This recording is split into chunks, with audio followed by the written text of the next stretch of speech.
Hello, Matt Elliott here. Hi, Alan Smith here. Hey guys, Ian Hume here. Hi everybody, Jerry Taggart here.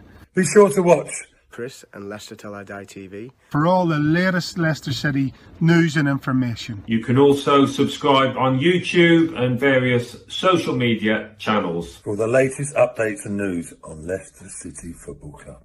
Come on, you foxes!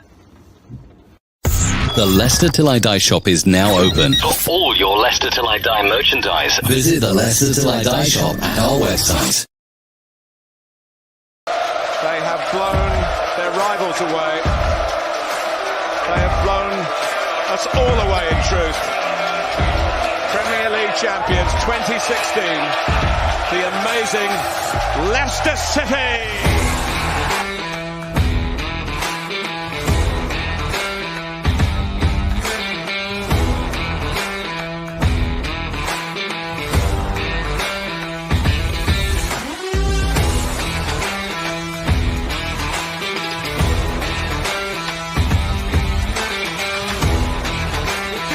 In 49, 61, 63 or 69 when they reach the final. But the class of 2021 have delivered. Leicester City are FA Cup winners at last and are history makers at Wembley. Leicester Till I Die TV, your first choice for everything Leicester City. Tune in and join in now. Right, Chris. 8 years in the waiting. East Midlands derby at last, and it is in the FA Cup. How long did we wait for the FA Cup? Even longer. It didn't happen in 49, 61, 63 or 69 when they reached the final. But the class of 2021 have delivered. Leicester City are FA Cup winners at last and are history makers at Wembley. Leicester Till I Die TV, home of the FA Cup winners. It is. And we have got some special guests this afternoon. The one, the only, the flying winger, Steve Lynex. And we've got a bit of a neutral view as well. We would have actually been playing this guy's team in the next round had they been good enough to get through, but they didn't. And so we've got Huddersfield. But this is the FA Cup. It's Nottingham Forest versus Leicester City. Ladies and gentlemen, it's time for the main event of the evening. 60 minutes of football fun and banter with Chris and Leicester Till I Die TV. Are you ready? Let's get ready to rumble. He's got Wood next to him. Anthony Canocker finds Wood. What's your score? Wood has Canocker. He's scored. Anthony Canocker has done it. Nottingham has been painted blue. Anthony Canocker has scored the goal. It's the goal. Allez le bleu. Allez le bleu. Forest 2, Leicester 3. Oh, do you remember those days? I tell you what, we've got three of us in. We're all going to probably be on different time zones, but hey, that's what makes it fun. Let's say hello to the flying winger himself, Steve Lynex. Thanks for joining us, Steve. You're welcome, mate. I'm just sitting on the armchair now. Curtains closed, ready for the big game. Well, I'm glad to see that this week you're not in the toilet or in your bedroom or been banished at all. So that's always good news. And we've got a neutral joining us, and that is Daniel.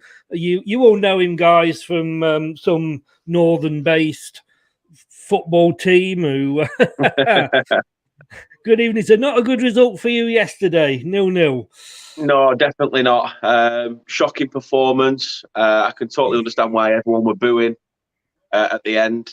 You know, it comes to a point where you've got to sort of you've got to be open to criticism. There's a lot of our fan base that seem to think that Dash walks on water and we're not allowed to criticise him for the job he's done. So, just think, had you managed to beat Huddersfield, had you then managed to meet Barnsley, you would have been travelling, well, as long as we beat Nottingham Forest, to Leicester City. So, yeah. Almost. Yeah, at least we'd have got knocked out in fifth round then instead.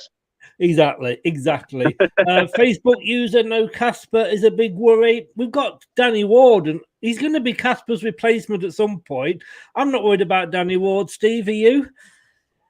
No, I think whatever team goes out there, East Midlands Derby, they're all up for it. So hopefully, it's going to be a cracker. Yeah. Melina, good evening. Thank you for joining us. I presume you popped along to see if we can beat Nottingham Forest in the Cup, something you weren't able to do. Sorry, I had to say it. And yes, look, we did win the FA Cup. We did, look. If I rub it, what will come up? I shouldn't have said that, really, should I? Such a Chris comment. It is. Maisie, how are you? I'm sorry, Maisie. I did call it last night that Middlesbrough were on Friday, Middlesbrough were my shock of the round, and so it proved. Not sure what's going on at Man United, but well done to Middlesbrough, Dan. Yeah, they played well. I look at the penalties as well. I mean, it's a massive game for Middlesbrough as it was, but especially for players like Sol Bamba, who obviously had his battle with skin cancer and came back. Yeah. Ex-Leicester, of course. So, yeah, it was good. It's always nice to see teams in lower divisions get results against the big boys. We may we may see that with you next season, Steve. I mean, Lee Peltier, Sol Bamba. It was like watching Leicester B, wasn't it? I'll tell you what, it's great, the FA Cup, innit? I was working in Shrewsbury Hospital last week, and there was a load of Forest electricians there, and the banter was like starting really early. So watching Middlesbrough again take out Man United. There's a couple of clubs again over the weekend they were really close. Kidderminster against West Ham, which I thought but it brings a nice change to the season, because you watch the Premiership a lot now, and it to me it's like it's Groundhog Day. Every game seems to be the same with the tactics and the way they play, and it's nice to see something different. Yeah. Maisie, Man United fan there, says they deserved it. Well, that's very big of you. It could have got, to be honest with you, I think if Man United would have won it, it was one of those games, could have gone either way. But yeah, as a neutral, you want to see it go to the smaller teams. Diego, Crystal Palace, afternoon, all good luck to all today in the FA Cup. Cheers, buddy. And one for you here, Steve, and lovely to see him watching. Jeff Peters. Good afternoon, sir. How are you? Come on, you foxes. Love seeing Steve Lynex. Great memories of seeing him flying down the wing in the old days. Well, not sure that Steve would be too happy about the old bit, but do you remember Jeff, Steve, at all? I don't, to be honest, though. I'll tell you what. It was a while ago. He's been radio, Leicester Mercury.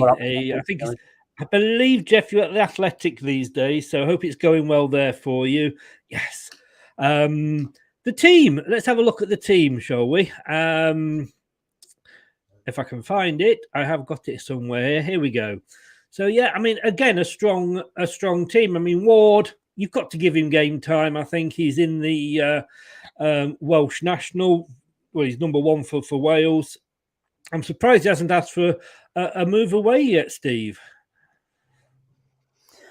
That's the trouble, I think, nowadays. I think heads are being turned too much, too easily. I think, going back to the olden days where you were stuck to a contract and you had to stay with it. It's getting a lot easier for the players this year. But I'm glad to see teams playing, strong teams. I think yes, the cup deserves it. And I think the fans deserve it, because they travel a lot, they spend the money, they want the team to win. They don't want to go to a game where you're sending, a weakened team, because that's not what it's about. It isn't at all. And Dan, I mean, I don't know how much, sort of, obviously, I say Burnley, they don't know how much you follow. Oops, you're a bit big there, Dan. I know, I put some weight on. I tell you what, it's a long time since you heard that sentence. It's been a few hours, yeah. Yeah. I've got to watch it. I've got to remember that this is 4:00 in the afternoon.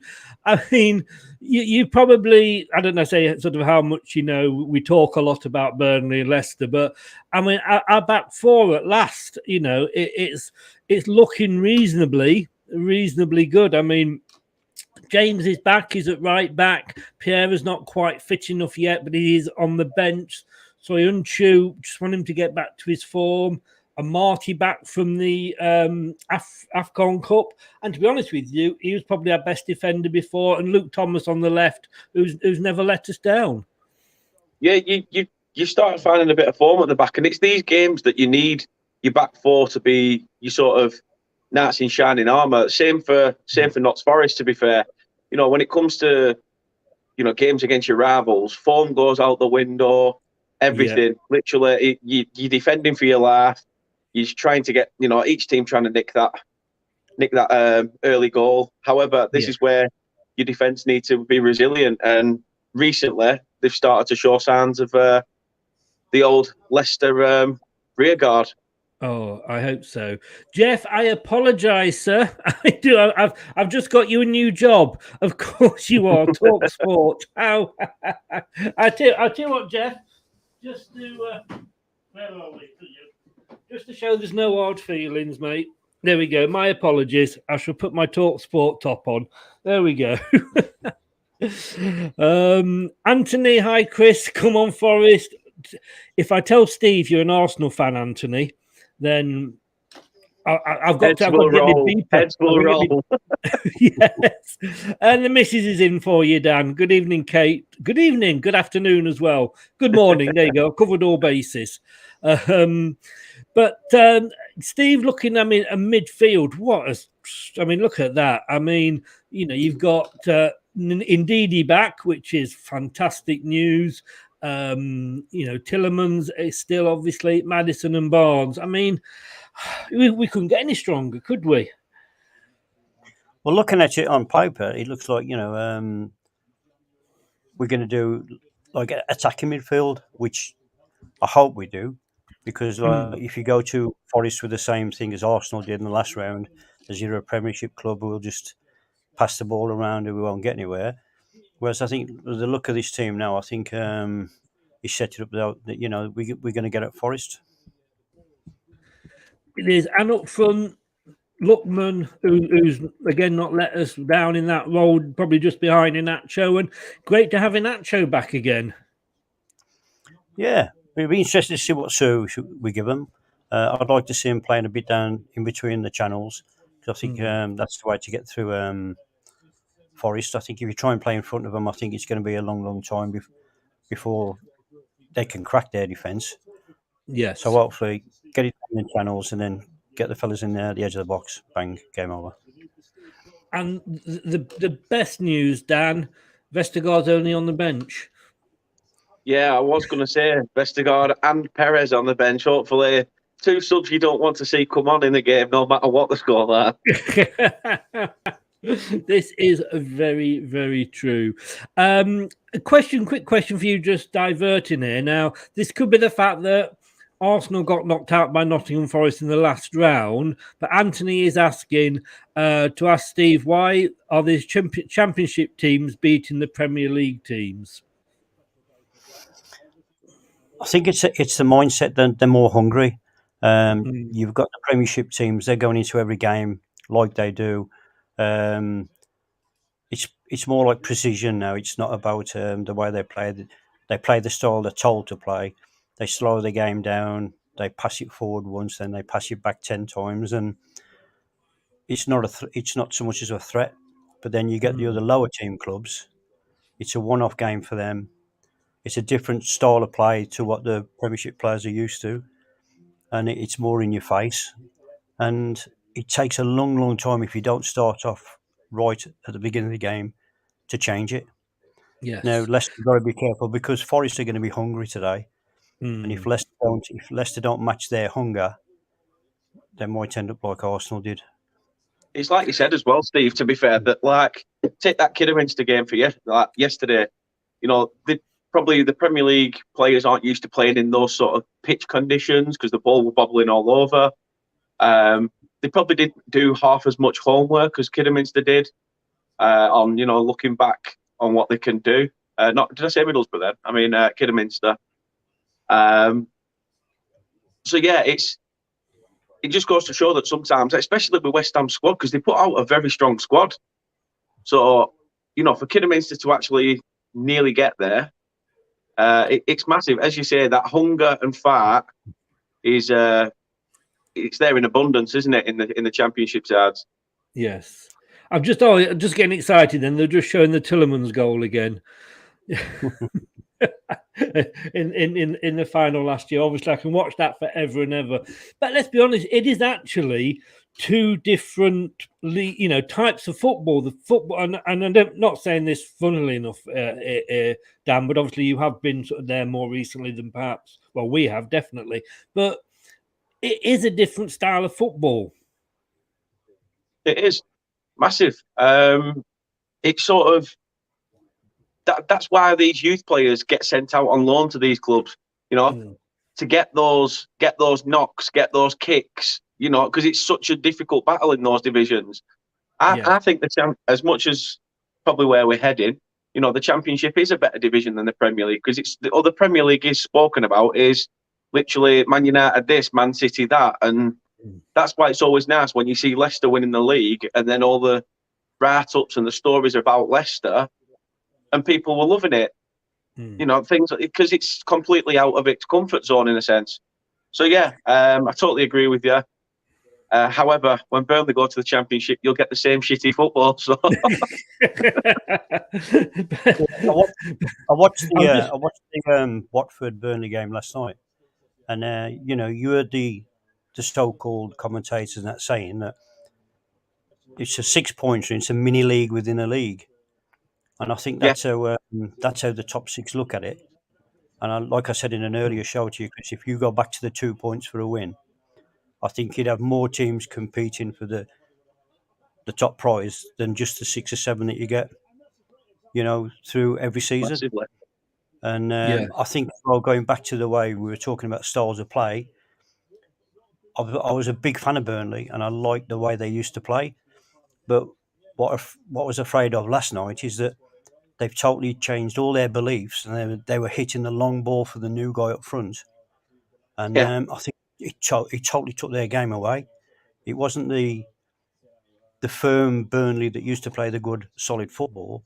They just played the long ball all the time, and it just weakened them so much. It is so infuriating because sometimes it works, but the thing is with Burnley, we've never got a plan B. It's almost like if plan A doesn't work, let's just hope it eventually goes in our favour because we don't have that plan B.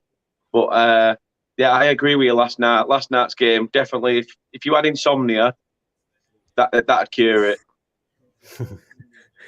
I was thinking about you because you were in the posh bit, weren't you? Having a bit of drink. I was in hospitality. I'll tell you what, the conditions last night were some of the worst I have ever seen. While being at the turf, to be fair, it was freezing. The rain was ice cold. Honestly, it was like my eyeballs and my nose and my mouth had just been stuck on an ice cube.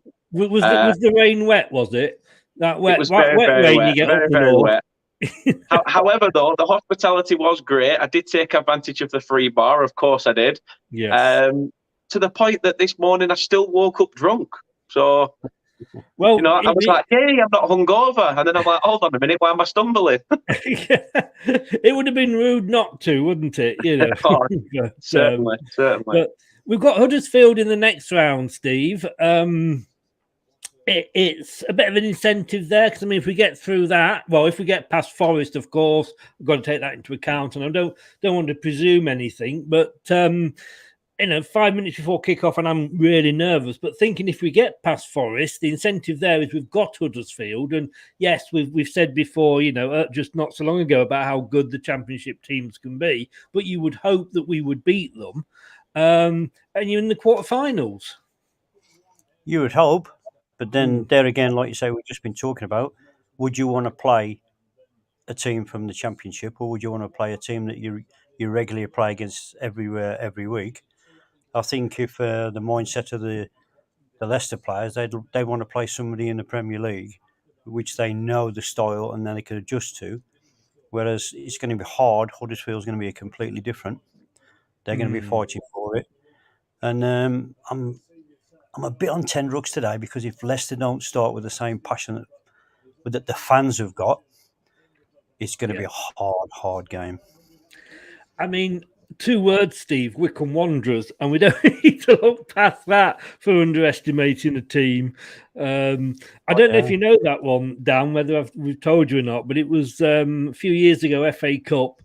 We were in the quarterfinals, and the lowest team that was left in it was Wycombe Wanderers, who were at that point in the 3rd tier. And of course, the dream team is the dream draw, it's easy for me to say, would have been home to Wycombe. We got home to Wycombe. I'm thinking, great. They hadn't even got a striker. They had to advertise on teletext, hadn't they, Steve, for a striker who came on and scored the winner. I mean, so we can't presume anything. But I don't know. I would just feel happier with let's say, a Huddersfield than a Chelsea or somebody. But I am feeling nervous. And that, you've seen it, Steve. There's 2 sides to Leicester this season. Yep. Too many bad sides. I'm hoping that they start off well, like going back a few weeks ago when they played Man United, and they absolutely played them off the park. But everybody on that day played to their potential. You've got to get all the players today playing to their potential, or it's a banana skin. Yeah. Hi, Jeff. Thanks for joining us. How are you? And hello to James as well. Good evening, sir. Welcome along. Good result for you the other day. An instant manager bounce. Jeff saying it's midnight in the Philippines. Been looking forward to this game for 8 years. Indeed, we have.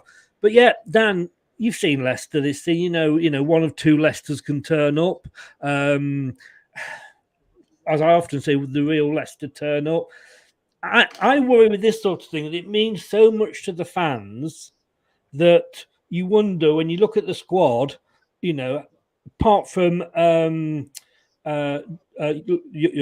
Young, left back, there's not really sort of a Leicester born player in there. And you just wonder how much it means to these other players when you play these derbies.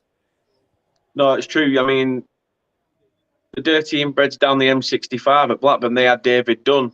Who was, local to them,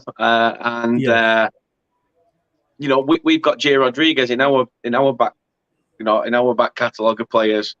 So having somebody that knows the club inside out, pretty much, has been a fan growing up. It's always nice to have somebody in there, like a passionate voice. However, this is one of those games where players need to lace up the boots and dig deep. You've got to play the game, not the occasion. Yes.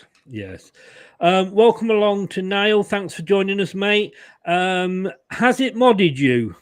I did try and mod you the other day. Just let me know if it has or not, Niall, because it doesn't look like it has, but you are on the list in the details. So let me know, Niall, if it's showing you as a mod. Like I say, it doesn't show me up on here, so I don't know. We're getting close to kick-off. Let's have a quick go round. Start with you, Steve. Score predictions. Score prediction, I think it's going to be very close, but I think hopefully I'm going for Leicester to win 2-0. 2-0. Dan, as the neutral, which way do you see this going? Remember, you're accepted as a part Leicester fan.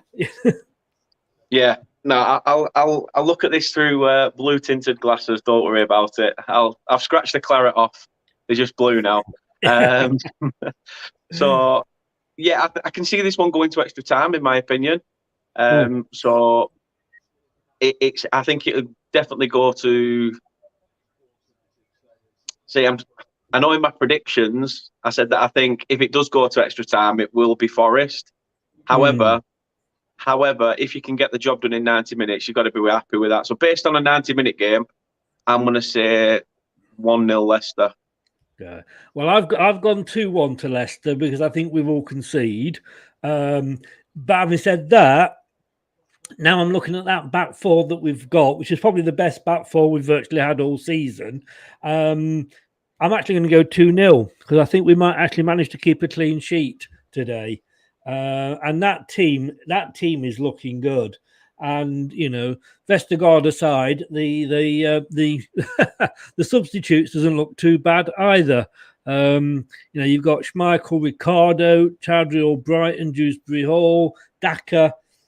I'm not probably seeing a lineup and a backup this good, I could say, for us all season. So I think you're ahead of me, Steve. Have you kicked off? Yeah, there's a minute gone at the moment. Oh, what about you, Dan? I'm on the R player, so yeah, they've just dropped to the knee at the minute. Yeah. Oh, you're the same as me. Then, if we see Steve sort of get rather excited, either his wife's come in the room or we'll know Leicester have scored. Sorry, Mrs. Lynex, if you're there. She's sitting there on the phone. Oh, is she? Yeah. Well, that's painful.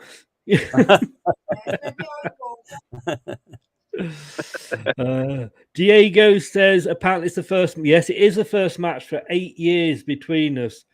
2014 was the last one, and the last cup match actually was a 0-0 draw at Forest, and we brought them back to our place, and we beat them 4-0. So I tell you what, they do have a range of kits available, don't they? Blue and white, white and blue. We're in all blue today. But I have to wear the purple out of loyalty. I did have a blue shirt, and then I thought, no, it's FA Cup. It's got to be purple. Has to be, doesn't it? And you won the damn thing in that shirt, so why not wear it? Indeed. You mean this? It should light up. To be fair, Chris, you actually do look like Gollum, so if you were just to shout "My precious," you'd probably get away with it. No. I only say that to you when it's an evening one. We're doing a bit of... I just hope... we're giving the ball away. I suppose the good thing is that if I see us give the ball away, I know nothing's going to be... nothing's going to happen because Steve's been quiet. So give the ball away. It doesn't matter. Forest have been, I think they've got a game plan. They've been told to get in Leicester's faces, which they are doing at the moment. So they've just taken Maddison out. Yeah. But, Burnley wanted him about a season and a half ago, Joe Worrell, but he's a big lad. Probably suits Burnley's stature, really, but Forest weren't ready for parting with him. What did you think of was it Middlesbrough that had the doubtable handball? I think that's... Yes. Where it came up and hit him on the hand. Sorry, Steve. You've seen those given this year. Well, this is what I can't understand, but they according to the rule book, it wasn't handball.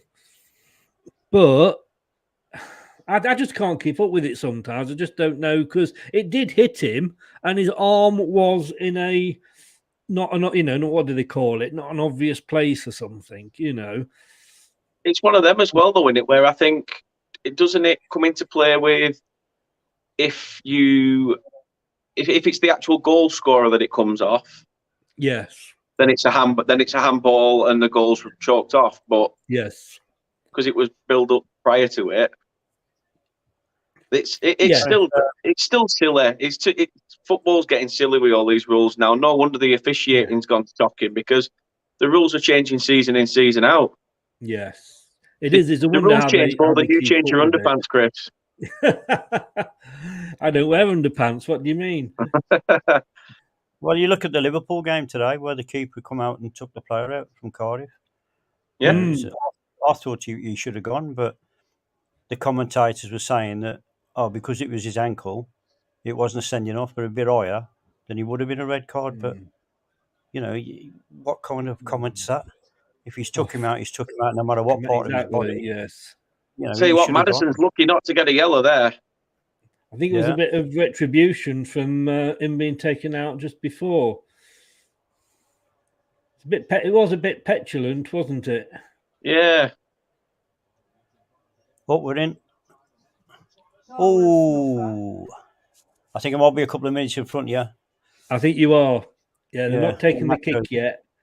Yeah, Nacho's just put one wide. Well, yeah, we're still at the free kick at the other end. All right, I won't say nothing then from now on for a bit till you catch up. I'm sure when we score, you won't. You won't. You won't be able to keep it in, you know. But straight at the wall. And gets me, Steve. Professional players and they can't get the ball over the wall.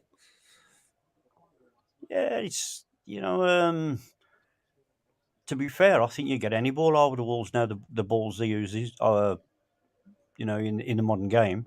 I think it's like playing with the balloon. You go back to the Burnley game last night, and the way the wind was blowing the ball around.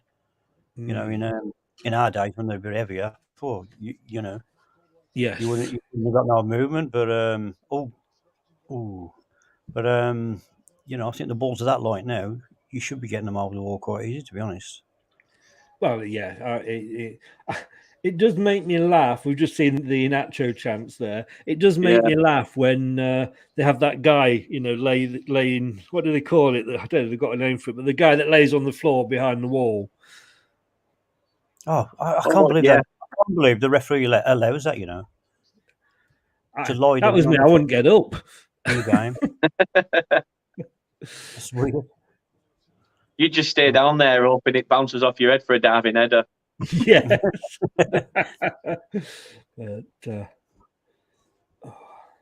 Tell you what, how's Ian Atcho not wrapped his foot round that, though, to be fair? Yeah. He's not hit it cleanly, has he? No. He scored a good goal in AFCON, though. Oof. I feel really sorry for Inacho. He's just not been given the chances he deserves. The thing is, even at City, he still has a lot of potential, a lot to give. I think it's just he needs, a good run of games, and if he doesn't get that chance, it is going to stagnate his career. But as you say, he has got goals in him. He knows where the back of the net is.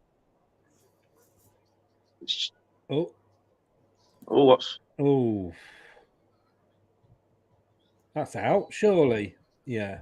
But he had the good run, didn't he, Steve, at the back end of last season, and then just Brendan just dropped him and went back to just Vardy up front. Too much tinkering. Like I say, I don't think the manager needs to keep changing the system and the style of play to suit whoever the opposition is.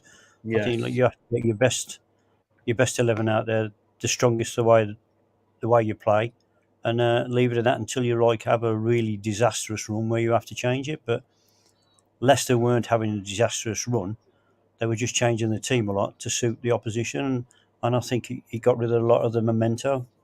I mean, Dan Tuchel, he picks his 11, and that's it. This is the formation I'm playing. This is my first 11. And, of course, they just play well together. Yeah, that's what you need, though, sometimes. You need that stability in the squad. I mean, I don't have to look any, further than the end of my nose, because it's the same at Burnley. We've had the same squad for about 15 years. So yeah, it's nice to see some stability and trust. Ooh. And trust. However, it's you do feel for your subs when they're not getting game time to showcase what they're capable of. This is why it's sort of a catch-22 situation, isn't it? You want that stability in your side, especially if it's working and everything's going right. However, you've got to make changes to facilitate other players getting game time. Otherwise, it can just disrupt team harmony and things like that. So, I mean, we mentioned it before, didn't we, Steve? That's the trouble you got at Man United at the moment because you've got Man United playing as 11 individuals. And I think when he starts to get a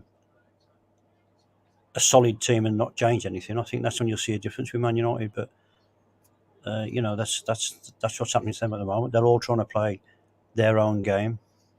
Yeah, it's like you said, Chris. They're a bunch of Billy Big Bollocks. They're all, it's 11 egos on a match day in a red kit. That's it. And for me, it's sad to watch because there's so much done now with sports science, and when you make a signing and things, they do full-on background checks on a player. To see what they're like as a person, not just the footballing ability. But at Man United, they seem to just think, all right, yeah, Ronaldo, bring him back. That'll sort it out. Let's bring this guy in. What annoys me is and I've said this to you before, Steve, is the reserves don't have a league now. I mean, there's this Premier League 2, but I don't know what the hell it is. But, there used to be a reserve team where, and their own leagues and own promotion and what have you, that gave you regular game time. Oh yeah, I keep harping on about the past and that when I was playing, but there was no matter how good you were, you had to go through the you had to go through the youth team, you had to go through your reserves before you even got a chance of playing in the first team. And I think now, I can't remember what team it was again. Now it was just brought a striker. I don't know if it was Liverpool or something they were on about today, and they've loaned him out straight away. And I'm thinking to myself, why are you doing that? And I think, are you on about that Julio Alvarez at Man City? That's him, yeah. That's him, man. I can't understand why they're doing it. And I think there's got to be a stage now where you do name your 20-odd players for the season that you have to. You're looking at the look, man. Yes. Yeah. I thought that was in. I want to make it for you. What it took a deflection. That was going in. Oh, funnily enough, off a former United player. Yeah. Oh, so honestly, from this angle, it looked like it was in. I say former United player. I don't know whether he's still there. I think he might be on loan at Forest.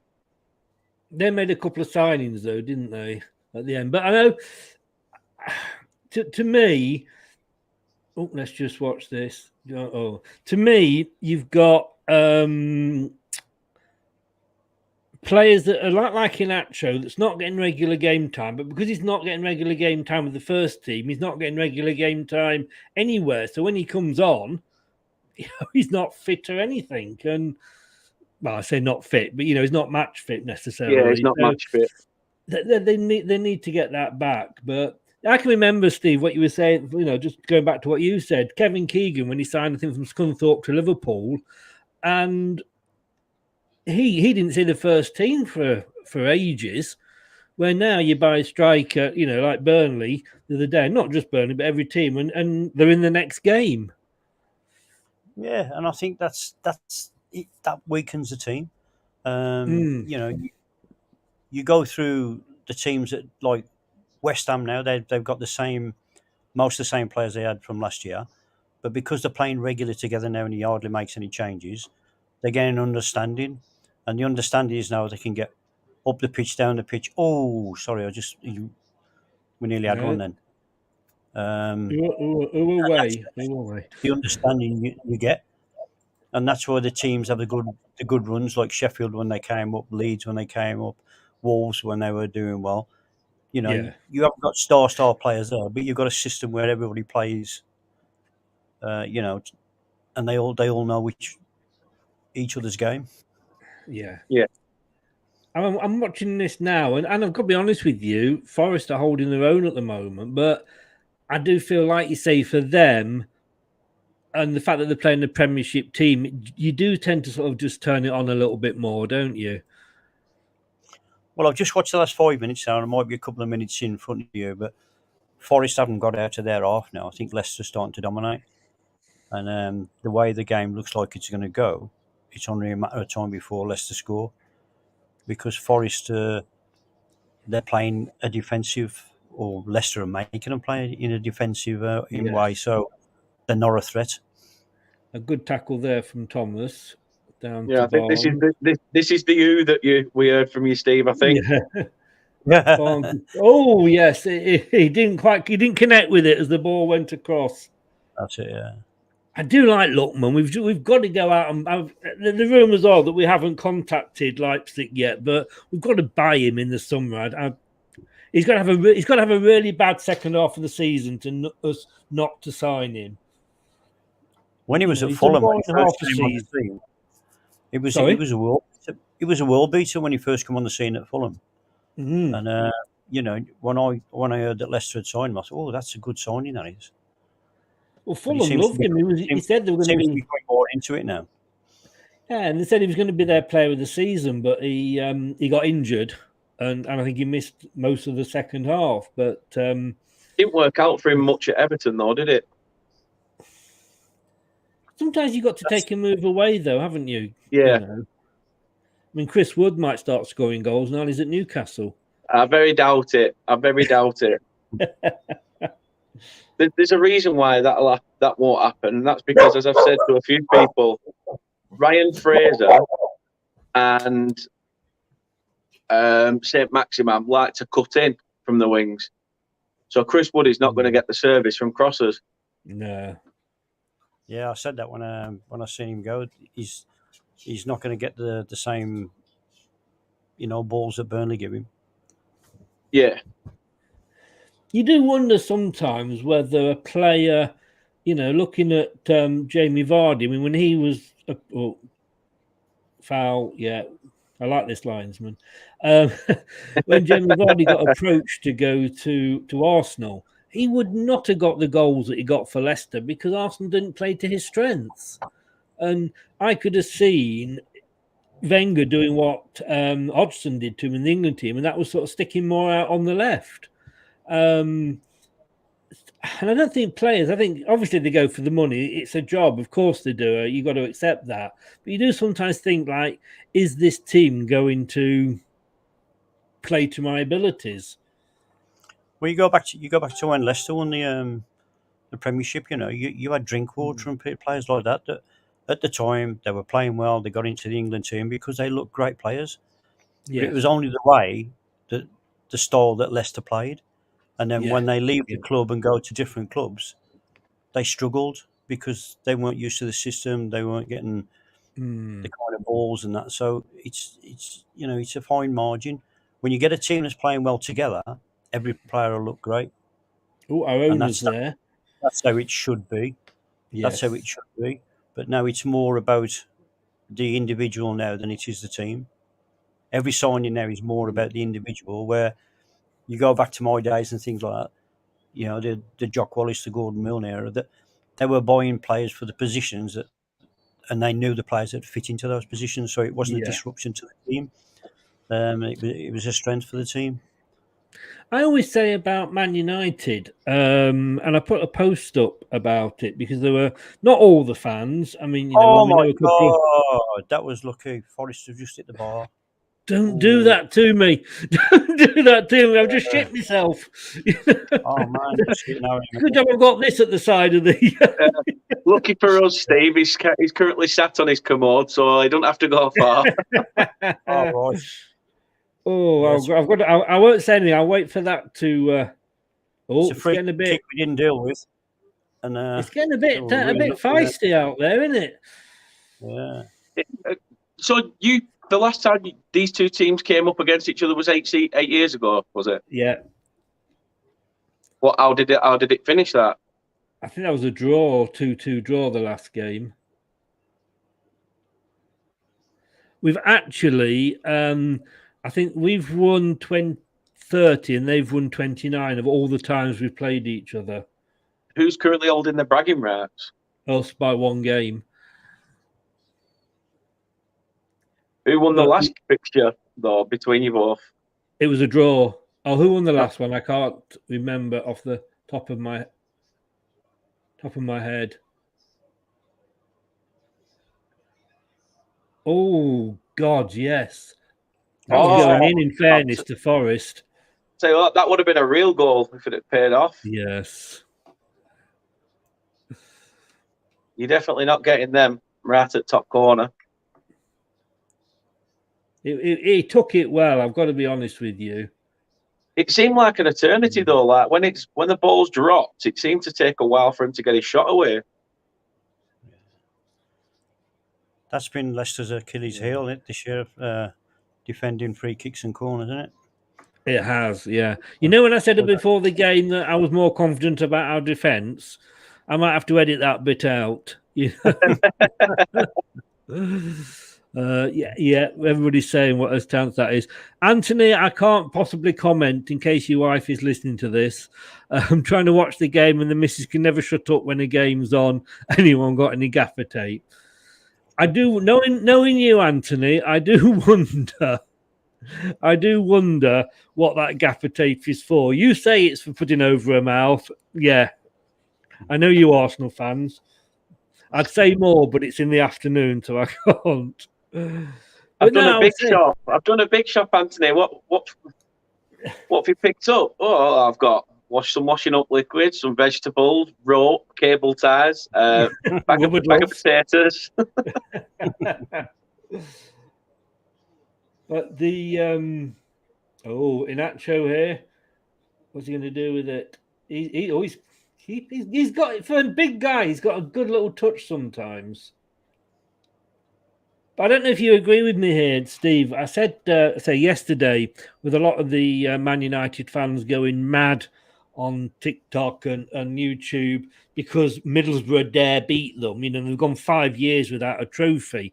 But I can remember Man United pre-Alex Ferguson would go out and buy a player just because they were playing well or they were a good name, almost like to stop anybody else, and they hardly won anything. Oh my God! Forest have scored. Oh no! Oh no! Cross the far post, one dealt with, and it's just a tap in. Oh no! Stinker.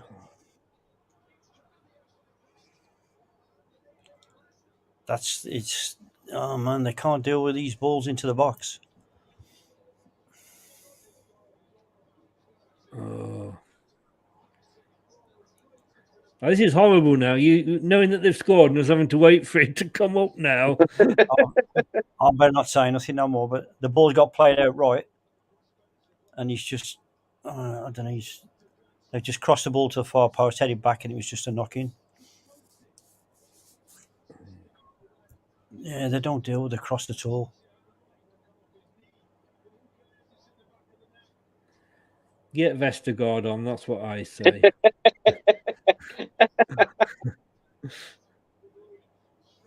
There's 4 Leicester players back there in the box, 5 now. He should never have got that cross in. Should never have got in, but look at the space he's got as well. It's not as well as it's a driven ball. It's 5 yards out. I can't understand why the keeper can't come out and get that, you know. Oh, my God. They've scored again. Oh, shit. Oh, sorry, language. It's 2-0. They've scored again. Oh, my God, no. All those times, Chris, you've been saying about doing a watch-along. You do it for this game. Yeah. Oh, no.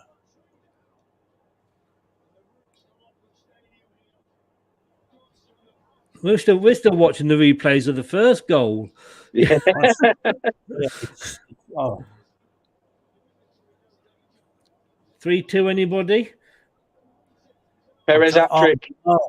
I think it's a March. He's got the ball in the corner and he's trying to find the keeper without even looking, and he's just passed it to their player. Perez hat-trick incoming, Chris. You can see it now. And he's put it through the keeper's by Vestergaard. What a 3 Vestergaard assists. Have you got it yet, the goal? Only the first one. Oh, no. We're 3-0 down now. Just finishing the replays for the first goal. Oh, I tell you, this one's even worse. I can't understand what he's doing. He's just blindly just passed it back to the keeper, and the guy's right in front of him. Oh wow, yeah. What a plank! I can't believe that. Literally, it's showing a shed load of highlights of the first goal. Camera pans back, and he just puts it through past Danny Ward. Good little player, that Brennan Johnson as well. He'll get nipped up in summer. Just watching the replay of this now. So Marty's got the ball. Played it back with he wasn't looking, was he? He goes straight. But then again, who was picking the Forest defender up? I ain't got a clue, man. That's just Sunday League football.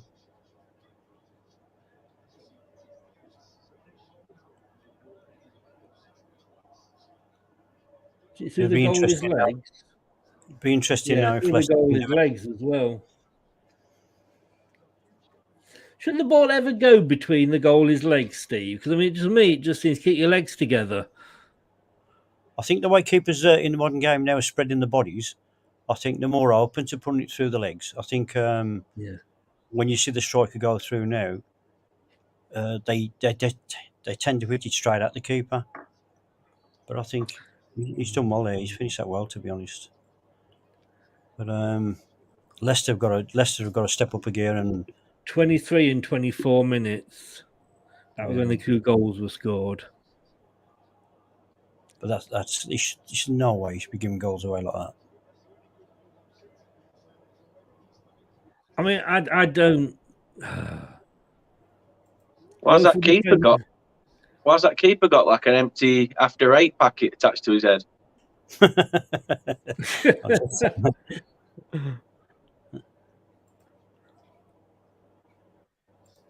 To be fair, he could have sat down with a flask for all we know. I mean, apart from that Ian Atcho chance at the beginning. I want the gaffer tape over my bloody eyes. I'll tell you. So I can't believe why he hasn't played Schmeichel. I don't know whether Schmeichel would have made any difference, to be honest with you, with those 2 goals. I think he would though, because he's very vocal. Yeah, he's very vocal. So it'd be like, it explained that basically, do not look back, don't look back, just try and clear it.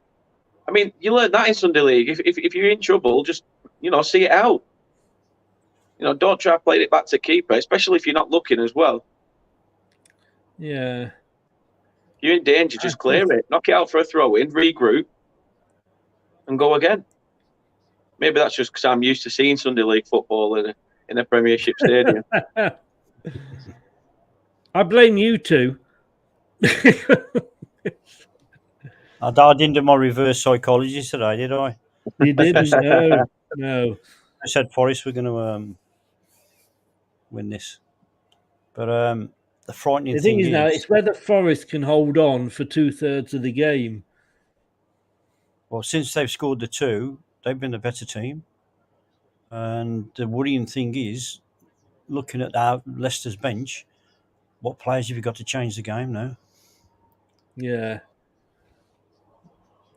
Because Forest, they've got the more hunger. Leicester are playing like they do in the Premiership. They're not treating it as a... We've got Dewsbury Hall who can cause a few problems. Daka obviously can. Ricardo down the right or Brighton, but yeah, that team should not be losing here. And the problem is, get Perez on. Yeah, the thing is as well is when you look at this now, Forest have just got. They're going to get us more and more frustrated, and giving away free kicks, and we might not end up with the 11 men on the pitch. Which is the body language of the Forest players before they scored they were going to be in for a hard game. Now you're looking at the body language of the Forest players now. They're more hungry, they're more quicker, they're biting at everything. They've got the bit between the teeth now, and they know they've got Leicester on the ropes. Yes. Hi Nippon, how are you? Yes, I know we are awful.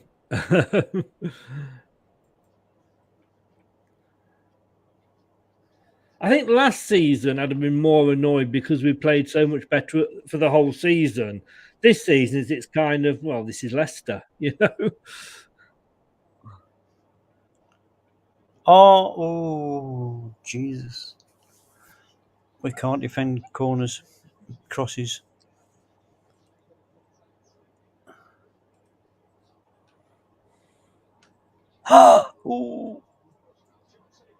Oh, nearly 3, lads. Nearly 3. I'll tell you.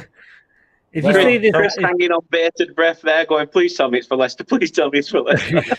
They are so much on top, and it's scary in the box. If you see this, Leicester's I've gone to the loo. If that goes off, and then you come back and realise there's all that memorabilia behind you is just stripped down and ripped off the wall. It's a good save off the keeper when you see it from behind the goal. No, they've scored again. It's 3-0. Scored from a corner. No. Oh, God.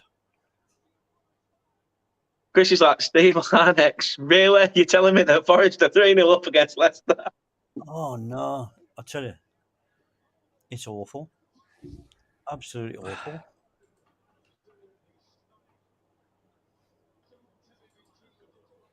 I'll tell you what, I can see Leicester losing them 6, you know.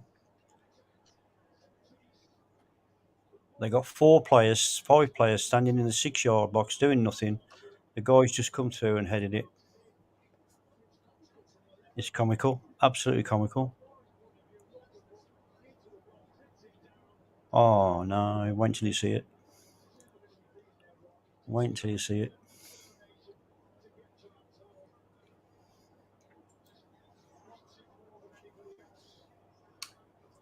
It's just a desire to get on the end of the ball. Forest are doing that all the time. So as you said as well, when it showed the replay of the chance that they had when it sort of comes off his shoulder blade more than his head. Yeah. As you say, but, you know, staggered back a bit more, he'd have probably got an end of that. Oh, that's poor. That is a poor goal to concede.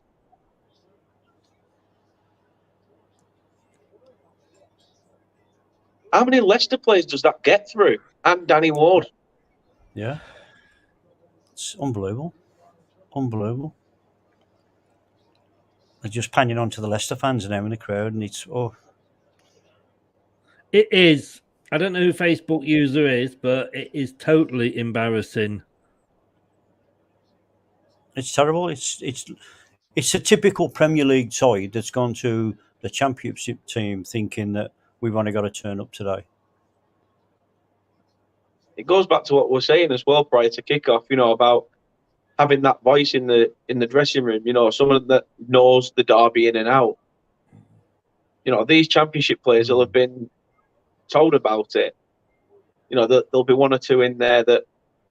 There's enough Leicester players there to defend it. Yeah. My God, Steve Cooper doesn't get too excited, does he? Manager. I won't like to look for his wedding album. I'm sure he'd have the same face. Yes. I mean, this is not even. I mean, at full time, this would be embarrassing. You can't see Leicester scoring now. You can't. They've all gone into the shells. Nobody seems to know what they're doing, and they're just backtracking, standing in positions where they're just getting bypassed all the time.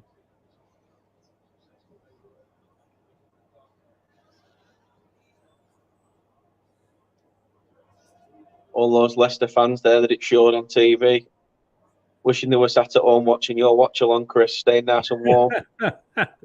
It's embarrassing. I mean, you can say, well, at least we didn't get knocked out in the first round as holders. But as holders, you shouldn't. Holders and getting knocked out by your rivals. I think it's the way you get. I think it's the way you get knocked out. I think if you go to Forest and you give everything, it's a close game, and you know the luck wasn't there, then the fans could accept it. But to go to Forest and play like this, it's embarrassing. It's like we've not played together, you know. I I mean, damn, I want to be honest with you, Forest deserve it.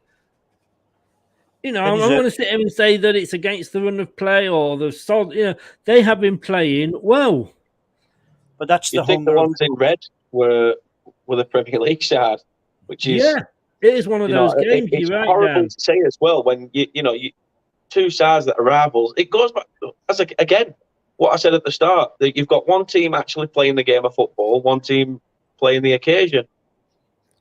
Yeah. I don't think Brendan will go, James. And you've got to take this whole season and the injuries we've had and players coming back. Like I say, this back four haven't played together before, so you've got to take that into allowance. And we know what Brendan can do with the team. Yeah, we didn't make any signings in January, but then again, who would, and everybody's fit, who would you drop? So I think Chris, they've lost their identity. Whereas Leicester over the last 6-7 years have built up their identity and the way they were seen by the country, that's gone now. That's gone, and Brendan's took that away. Nobody else can, I don't want to keep slagging Brendan off, but he's taken that away. Oh, I know him. Leicester were known for and how good they were. It's you can't see the old Leicester now. Yeah. You lost 1-0, Anthony, but you still lost. A loss is a loss in a cup game, mate. It doesn't matter whether it's 1 or 3. But I do take your banter on board. Diego, you're quite right. Rogers, we do need to get to half time. We need to get to half time and not concede another one. Well, they've got another corner now, and I'm dreading it. I mean, here we are now. I mean, we're at 35 minutes, aren't we, Dan? And we're just passing the ball around at the back. There's no urgency to get forward at all. Yeah, Facebook user, stick your name at the end so I can give you a shout out. But I agree with you. Rubbish. That's been unfair to bin men, I think. But Dan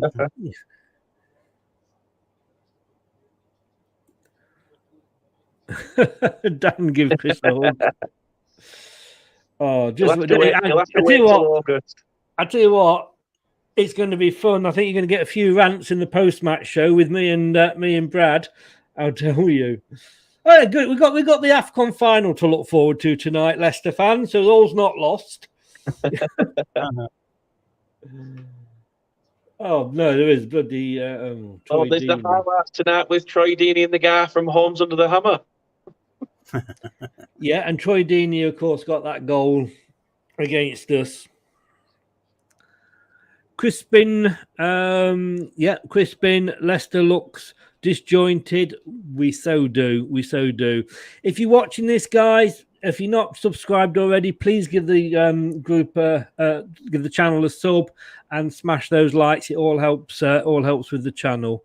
James, the body language is all wrong, like West Ham was in the first half in their game yesterday. Yeah, but West Ham came back. I can't see Leicester coming back. Also, while you're at it, get your super chats in so that Chris can afford some tissues to wipe his tears at full time. Yeah, because I'm using arse paper to wipe my tears at the moment. We're playing the game now like we do in the Premiership. You got four or five players at the back. They're not closing the ball down. They're letting Forest play in front of them. They're backtracking every time Forest do get the ball. Oh no! They nearly scored again then. And it's just typical watching Premiership football. I liked you before this game, Steve. We've not even had a shot on target yet. We are the Premier League team, and we haven't had a shot on target yet. How embarrassing is that? Rodgers, I would be barking orders like mad. Leicester have scored. Yes, get in. 3-1. Yeah, Nacho. Game on. Yeah. Just knocked the ball long. The keeper's tried to come out and get to it first. He's gone round him and then put the ball in the net. That's what they need to do, see. Get it in the channels down between the Forest players. The thing is, I do believe it is game on because suddenly maybe that bit of nerves gets into Forest. They're just maybe they just getting the ball up quite quick, playing it in the channels, and that's where they're going to get the glory. But trying to pass it like they do in the Premiership across the pitch and keeping it at the back, Forest love you to do it, but the one ball just took them all out there and banged 3-1. Sometimes it's just a case of doing the basics right, and it'll pay off. But as we've seen at the moment, even the basics. Our defence looks all over the place. That's the problem. There's Forest players. They just attack us. It's like Zulu. They attack us in numbers, and we just best way to players defend. Marked. Oh, hang on. This could be leading up. Oh, what a ball! My God, what's their goalkeeper doing out? Oh, yeah, yes. Well, yeah, unfortunately, I do think that that was the goalkeeper, but it might give us a bit of belief. If they start attacking again instead of playing at the back, 20 crashes across the field and whatever. Well, you can understand why the keeper came. However, I don't think he should have come out as far as he did. He's going to come out at least just to the edge of your box, and then you've got a bit of leeway to try and peel back if you think you're not going to get to it. Yeah. But what a ball by Maddison, by the way. Madison. What a fantastic ball. Yes. Oh, he did take it. He took it round him well. And yeah, you see, that's it. In that show, when he's outside of the boot as well, Maddison, it made that pigeon move, didn't it? but Can you imagine that on highlights tonight? Maddison's outside of the boot doesn't get counted, but it says assist, a pigeon. Yes, that beach ball that time. I mean, their goalkeeper didn't even. He just let it go past him. Well done, Inacho.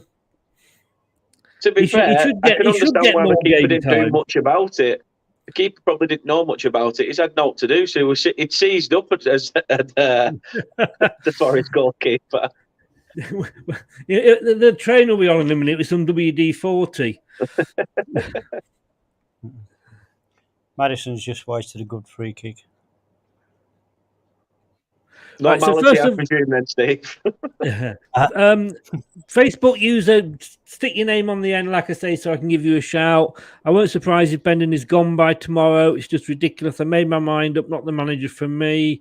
As you're on Facebook and you're not logged into StreamYard, which is free, there's no download, no cost involved, then your details come up. TM, hi Chris. Yeah, good evening, TM. How are you? Well, we got a consolation. Diego says, "Ooh." I'll reply, just a little bit. You need just a little bit more, Chris. Yes, this is the guy, Chris. I'm really sorry. I hope top. I think you mean sees there's time for a change. I'm sorry. No, it's not. B Crumb. I pray we get beat 7-0 so that the ownership sack Rodgers. I will never agree to that, B Crom. Sorry, I will never want to see my team lose so the manager goes. I'm sorry. Everybody's entitled to an opinion, and I respect your opinion, but I don't agree with that at all. We needed that goal. We certainly did. Goalkeeper in no man's land. Just what Leicester needed. You do have to question him. Need to get Daka on. Hi, Jack. You're right. Anthony's going 7-1 to Forest. Tell you what, Forest Stadium, when we're in the Championship, when you look at it on Sky Sports, it looks massive when, behind the commentator and stuff. Yeah. When I went there to watch us against Forest, I'm like, wow, it's quite dainty, this stadium, to be fair.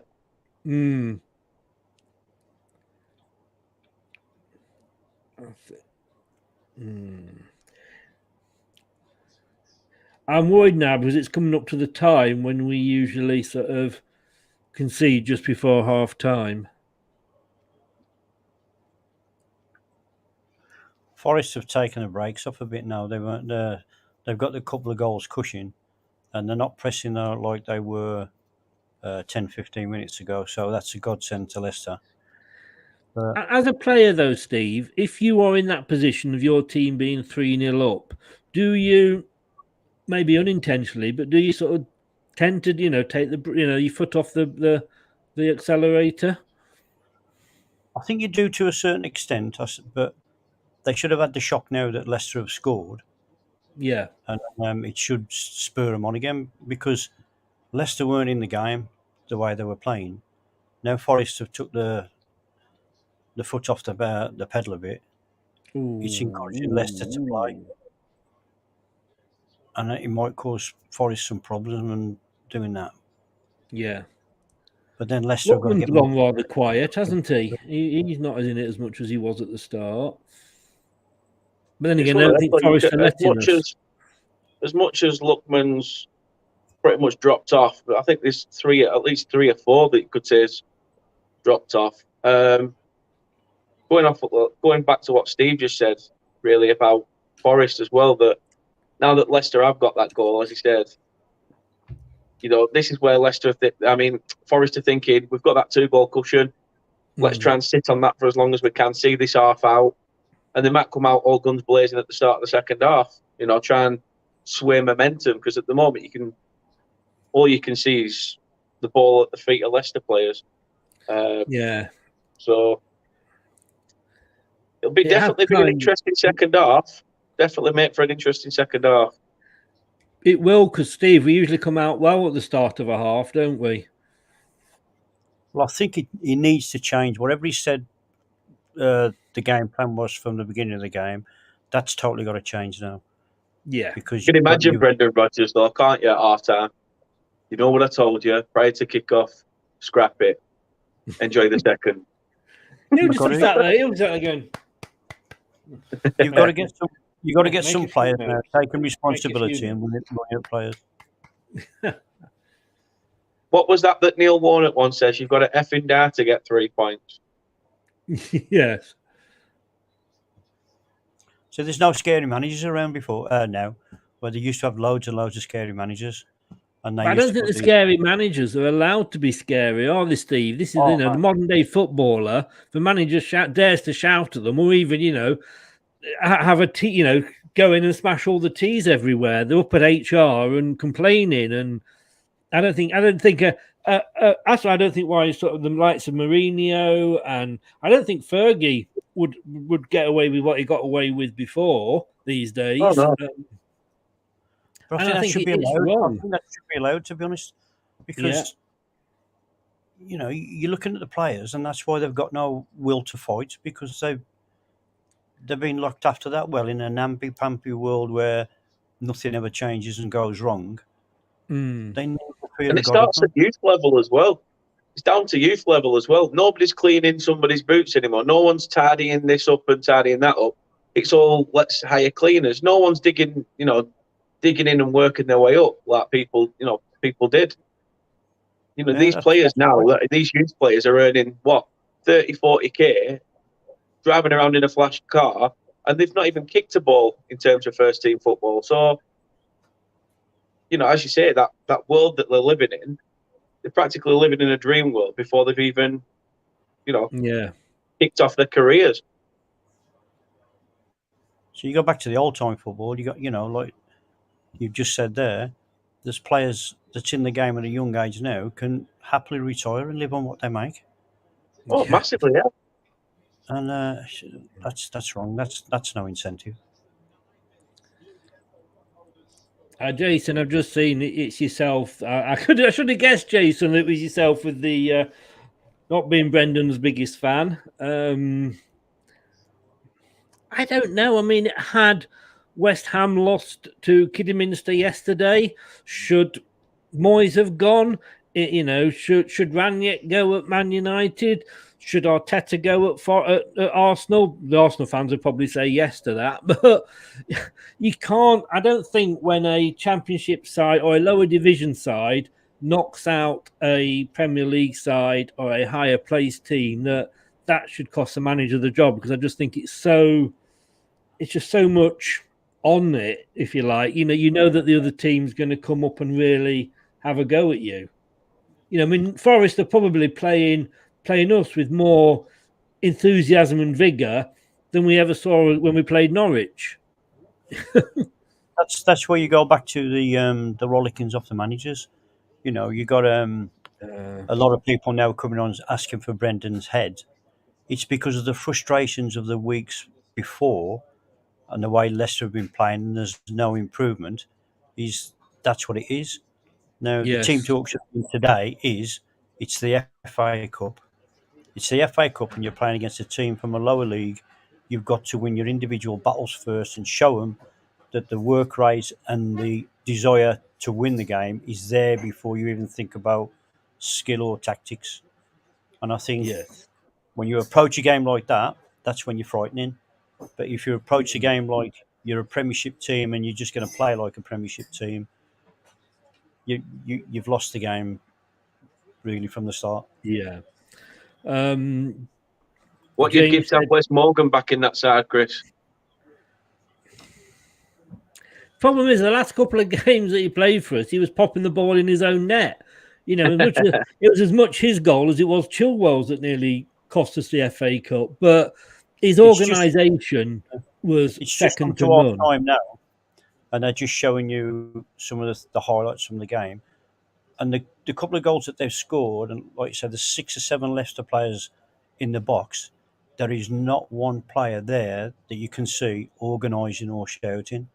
They're all just standing, waiting and watching the guy who's closest to the ball, and they're not even looking what's around them.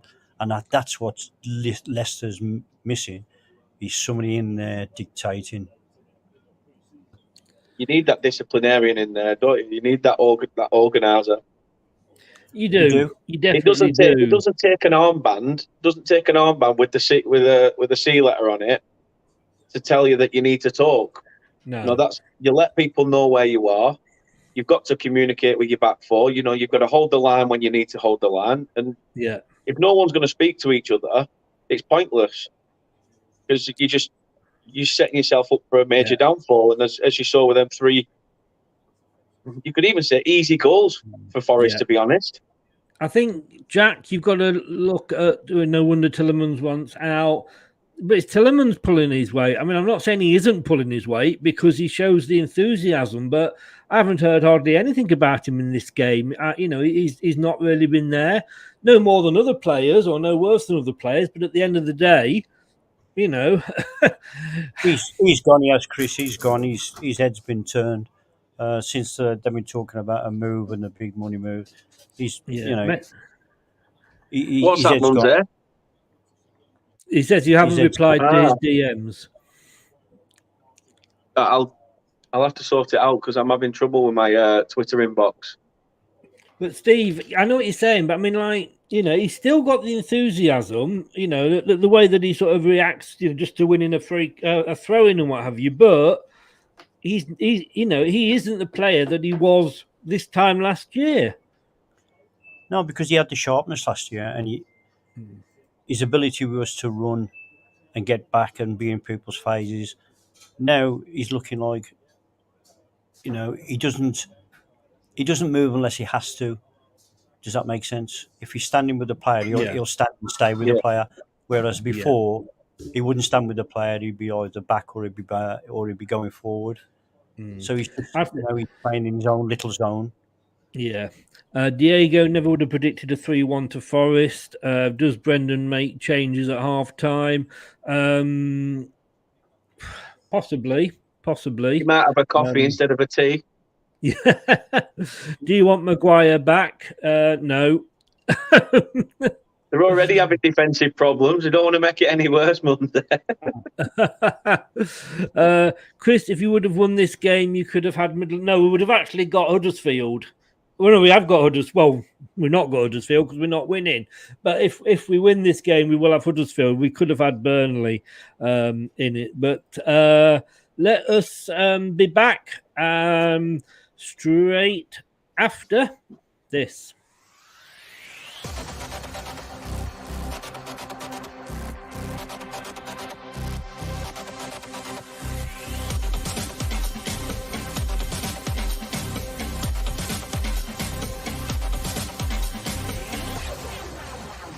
This is the Leicester Till I Die Watchalong show. Join in the chat and don't forget to subscribe. Well, when I say enjoy, that might be a bit of a no-no. But if you do feel like you want a bit of retail therapy,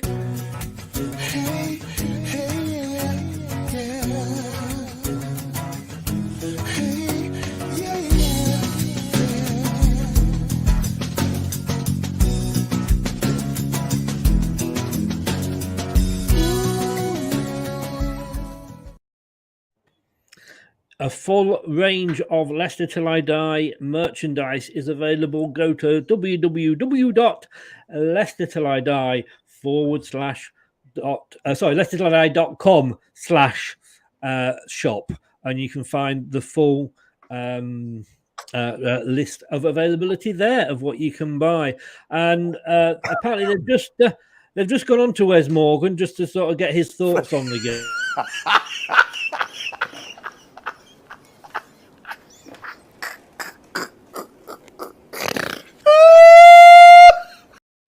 You've got to laugh. You've got to laugh, to be honest with you.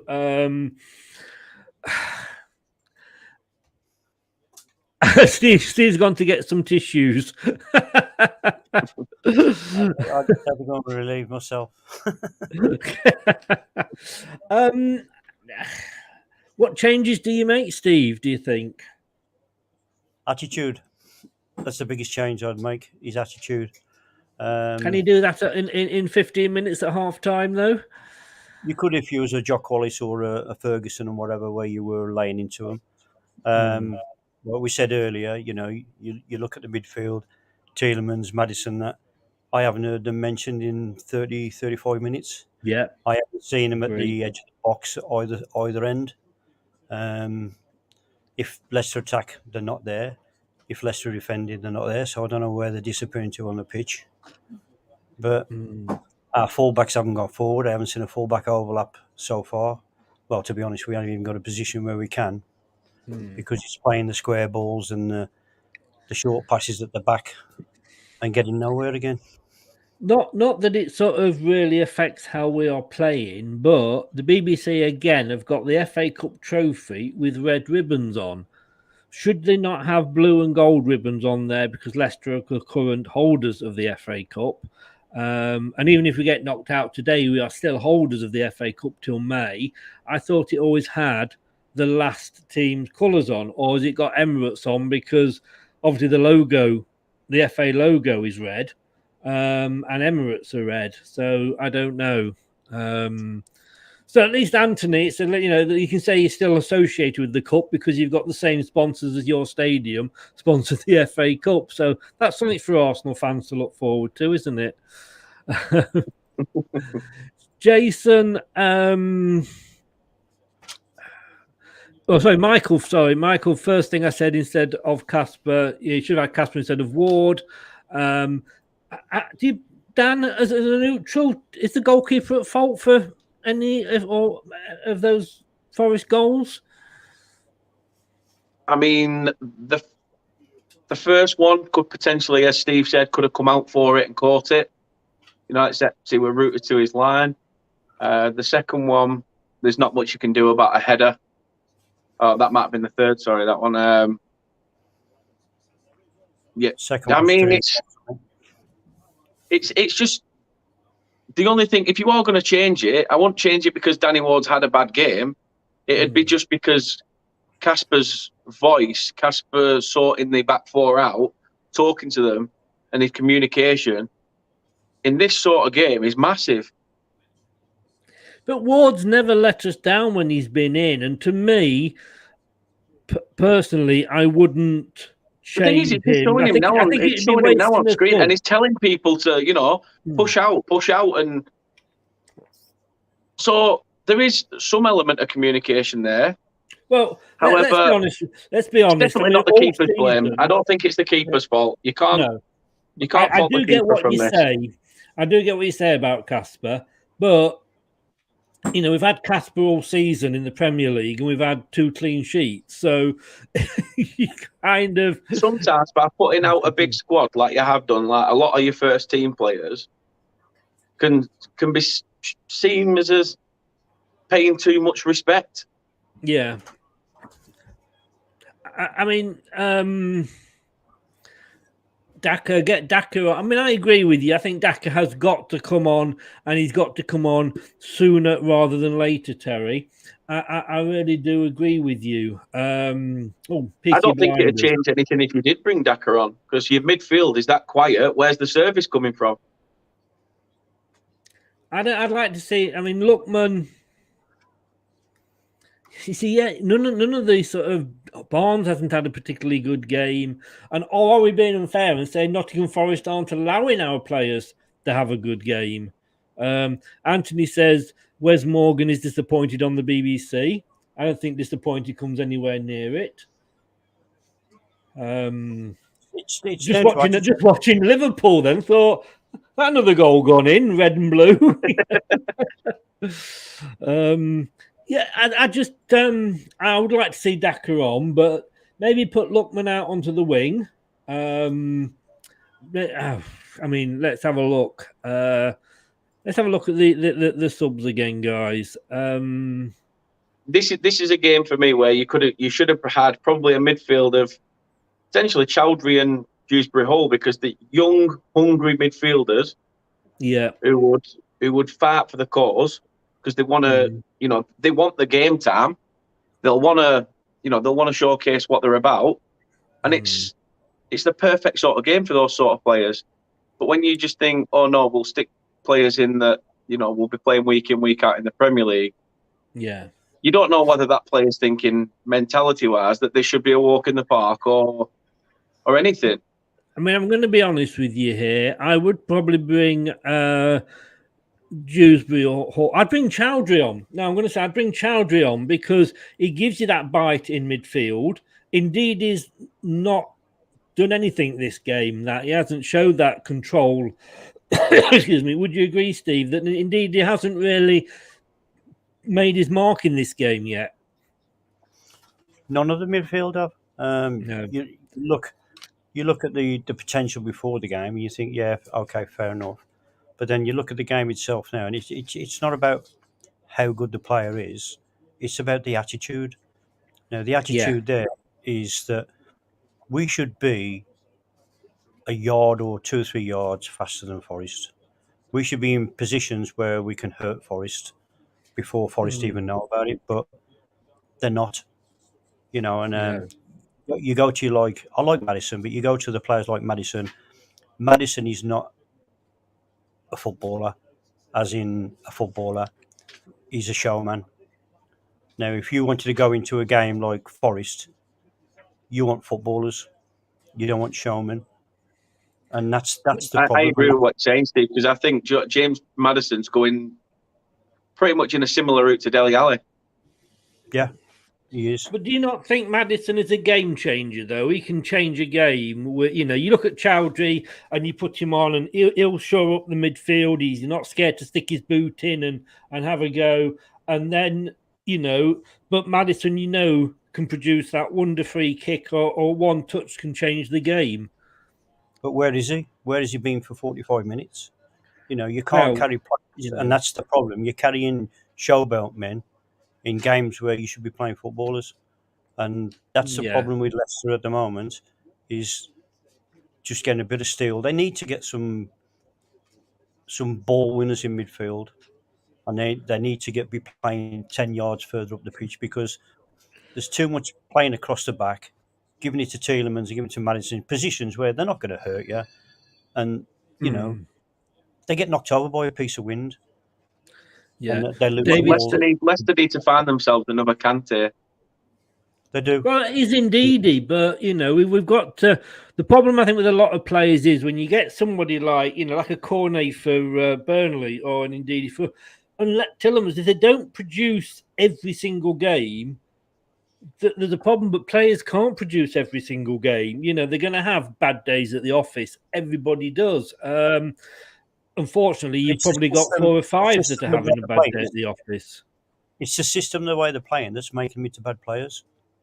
That's the problem, and it's the tactics at the moment, because I think, Brendan Rodgers has lost his way, and he's lost his way to the extent where he's frustrating everybody, not so much the crowd, but the players as well.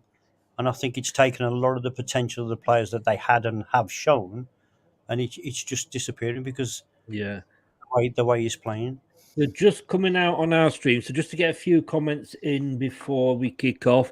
David, I don't think Thomas is having his best game. Neither is Euro. Agreed, Chris on Indeedy. Almost like it's a step slow. Asked me where Barnes is hiding his speed. No pressure. Funny enough, on the preview show, we had a Forest fan on, Des, and he was saying that their wing backs would cause us problems. And I think, like you say, with Luke Thomas and what have you, I think we're seeing that. Diego, first 10 to 15 minutes of the second half will be interesting. I think we've got to get an early goal, which I guess we've not got because Steve's quiet. Anthony says Maddison has been defending in this game at the moment. I think Leicester's problem started when they changed the sponsor. Daka's on for Barnes. Well, I think one of them had to go. So that's been interesting now. So we've got Lookman in his best. Doug out, Football Channel. Good evening, Doug. How the devil are you, sir? Anthony says, Curse, I can see Forest getting to the semi-finals. Well, we both could say then at least we were beaten by a semi-final team. Anthony, one sub, I think. I don't think you need to put all your eggs in the basket just yet. Where are Forest in league, Chris? They're just outside the playoffs. So they're about 7th or 8th, I think. Doug, I'm good. How are you guys? Believe it or not, I've been happier. And Dan's still drunk from yesterday. And he's not drunk on happiness either. Yeah. I was drinking my tears. It's about being drunk. My neighbour, I've got new neighbours, and they're Romanian, they're Romanian, and they're lovely people. But they speak hardly any midfield, Chris. Yes, they hardly speak any English. I don't speak obviously any Romanian, and I've been helping them out. His wife was knocking on my bedroom door the other day, going, hello. But she was having trouble with the washing machines. And it was his birthday yesterday, and he brought me some food round. It's so nice of him. Brought me some food round, Romanian food, and this Romanian beer. I'll tell you what, I can't remember what it was called, but it was strong stuff. Jesus. Forest have got a corner. Dreading it. But you've just got the build. That's been another downfall. You just got the build. Conceding from corners. Yeah, you've just got the build up to this corner. Leicester had the ball and they were like attacking, but at a slow pace, and they weren't hurting Forest. Where Forest have won the ball back, and then they're attacking Leicester really fast with aggression. And I think that's the difference. So, I think Forest are going to sort of be told to defend like mad for this first 10, 15 minutes. And because that's when we're going to really go at them, but causing problems in the box again. I think you should pause yours, Steve. Wait for us to get up to. Sorry. Well, if you see me go like this, yes.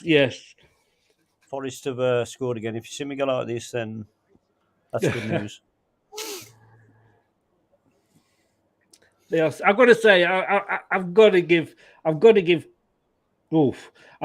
credit to Forest here. 3-1 up, and you've got to say they deserve it. Yeah, you can't. Yeah. As much as we can say that Leicester have been poor, you've got to obviously look at it at the other angle and say that Forest have actually made a game of this. Yes. They're wanting to play football. They're wanting to actually, attack. They could have just sat back after 1-0 and soaked up the pressure, but they haven't. They've kept coming forward. As Steve said, they're not just coming forward and hoping. They're coming forward with an abundance of aggression, and it's basically helping them over the line as it currently stands. But I think we have made it easy for them, but I'm not going to take anything away from Forest. Anthony, if Leicester can get a goal by the 65th minute, they might have a chance for 3-3. We've got the referee from the other night. We could get 2 goals in the 96th and 97th minute and take the record off Tottenham. Mike, good evening, sir. How are you? Great game for Forest, this. You got over Middlesbrough yet, mate? I mean, this is why we love the FA Cup. Everybody would loved it last season because we won it as the underdog. So you can't take it away when the underdogs do well. Do you remember? When you play, or it's maybe just me, when you play FIFA or one of the football games, and you're playing along, and you're suddenly losing a game, and you're thinking like, I can't lose this game, so you stop and restart it. And watching on BBC iPlayer, there's a little button in the bottom right that says restart program. And I'm just wondering if I press that, will it restart the game again?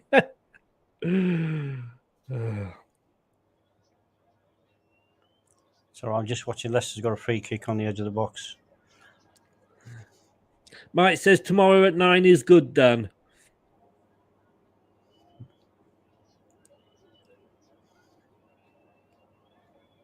Are you hosting the show, Dan? My God. Match preview for the Tuesday game against United. Nice to see you. Nice to see you with doing shows, mate. Oh, I need to crack on with some match previews. Right. Seriously, take Maddison off. Honest to God. You'll see in a bit. Oh, so Inchu's gone down. Get Vestergaard on. Vestergaard and Perez before the end of the game. Have you got to the free kick where he's just been brought down? Yeah, so Inchu's on the floor at the moment. He's just got up. Okay. I shan't tell you what happens to the free kick then.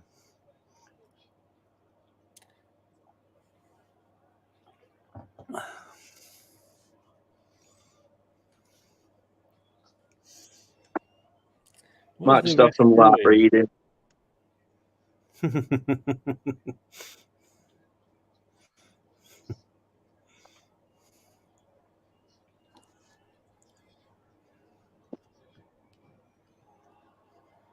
Come on, ref, blow your whistle.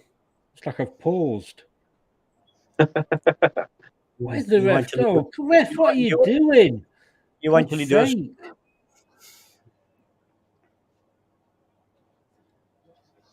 Oh, yes. And the idea was there, but the execution wasn't. No. I look at this, and I know I'm going to sound like a Man United, Arsenal, Spurs fan, but when you look at what's happened to the team that beat Southampton 9-0. What happened to the team that won us the FA Cup last season? That's just what I can't get my head round. It's like I said to you, Chris. Though I said this is where you're sort of coming back down to earth. Except as a fan, you feel like it's sort of crashing down at the moment because of how much you've gone from a resilient Leicester to being a Leicester that struggling to defend. The midfield picks and chooses when it wants to show up in games. You're basically hoping on a prayer that Vardy will come on and change your game in the dying 10 minutes. Doug, I don't know if little things. Yeah. Doug, I don't know if you're still watching or not, or if you've gone, but was it you that said something about Rodgers and his third season at clubs? And that was his bad season at Liverpool, was his third season? We used to say the same thing about Mourinho as well, weren't they? Like in his second season or something like that. Yeah. At clubs, he always... Well, they definitely said it about Claudio. So... oh, come on. Good ball. Yes. Oh, what? Madison. Oh. That was close. You got to give him that, Steve. I don't know. Oh, no. I don't know what you got to give him back, Dan, but you got to give something to Nippon. That. Oh. I tell you what, I'm just going to be happy if nobody falls asleep on my show. I think if I get through the show and nobody falls asleep, That was funny with that. Just if you're watching, Vicky. I mean, I feel sorry for her, but then she was. We were watching a podcast the other day. I think it was Rich's, wasn't it? On Rich's channel. It was, yeah. Steve. I thought you were on Stephen's.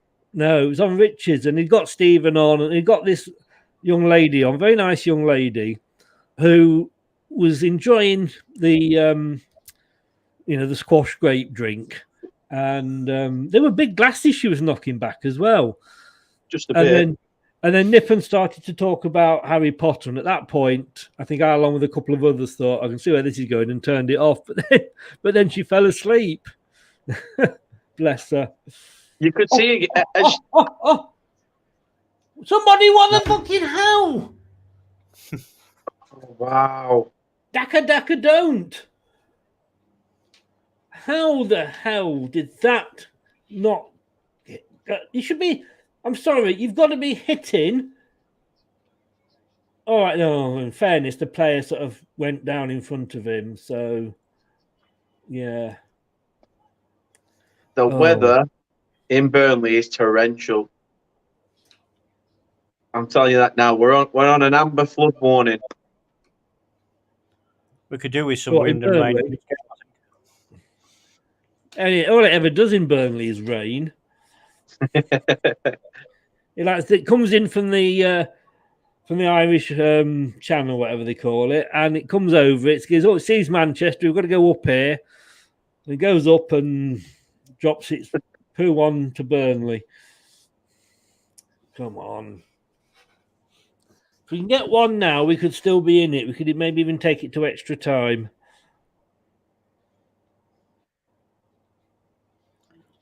A light drizzle in Burnley is classed as a successful summer. A light drizzle in Burnley is classed as Dan walking into the corner of his bedroom. He is. There is Sean Dyche. There is the man. He's looking at this thinking, I'm enjoying this. The question is, though, is Sean Dyche there to watch Leicester because we've got you coming up probably, or Nottingham Forest because you'll be playing them next season? Or is he the next new manager? I want back, Chris. No, we're not going to. There was a time I wanted Dyche, to be honest with you, but not now.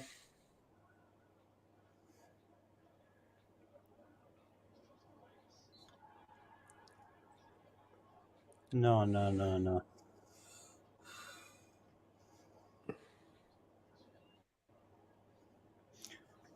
So I can't understand why teams have to play a defensive midfield player when there's no need. I think it's a waste of a man, and I think it drags you back 10 yards. Leaves too many openings, because looking at the game now, there's no way Leicester need to play a defending midfield player.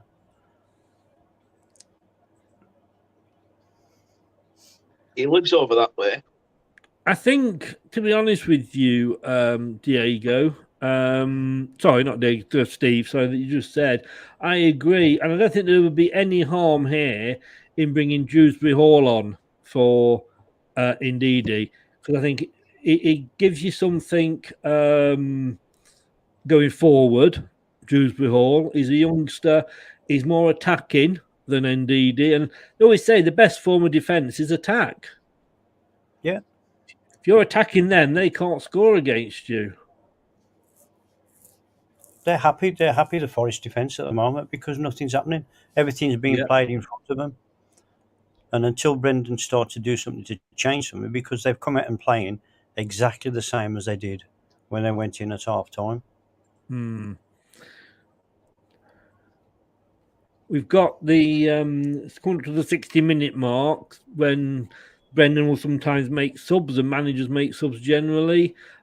Steve, any subs you'd make? Well, if you could play 4 to 5 now, I'd change a lot.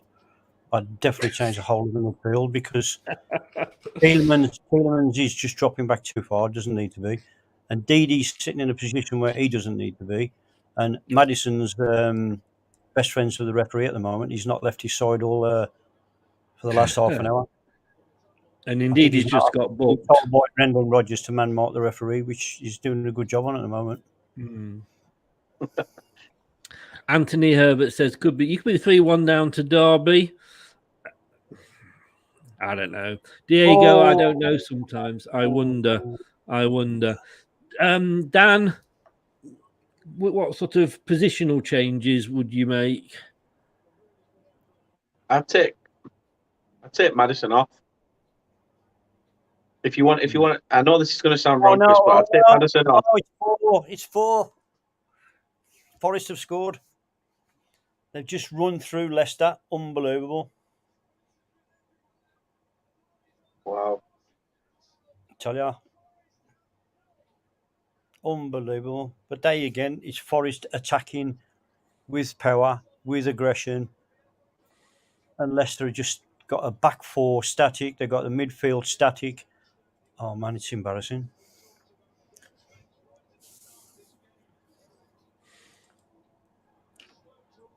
I'd bring Perez on. I'd be tempted to bring Perez on. And I know he's not everyone's biggest fan. That was a penalty just before their goal.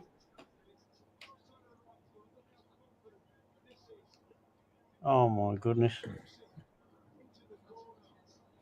Just done 1-2 and took 6 Leicester players out.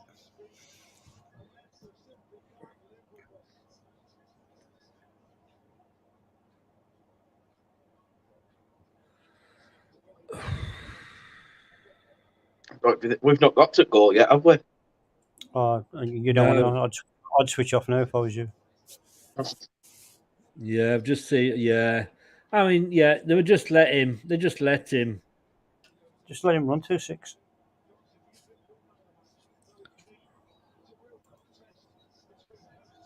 Forest will be selling this on T-shirts in Club Shop in a couple of weeks.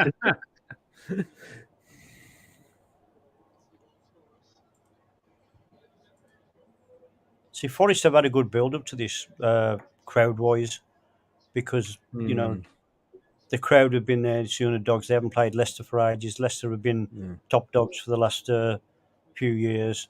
And it's showing. It's showing all through the ground from the team and the supporters. You just feel sorry for the Leicester people that have paid the good money to go and watch it.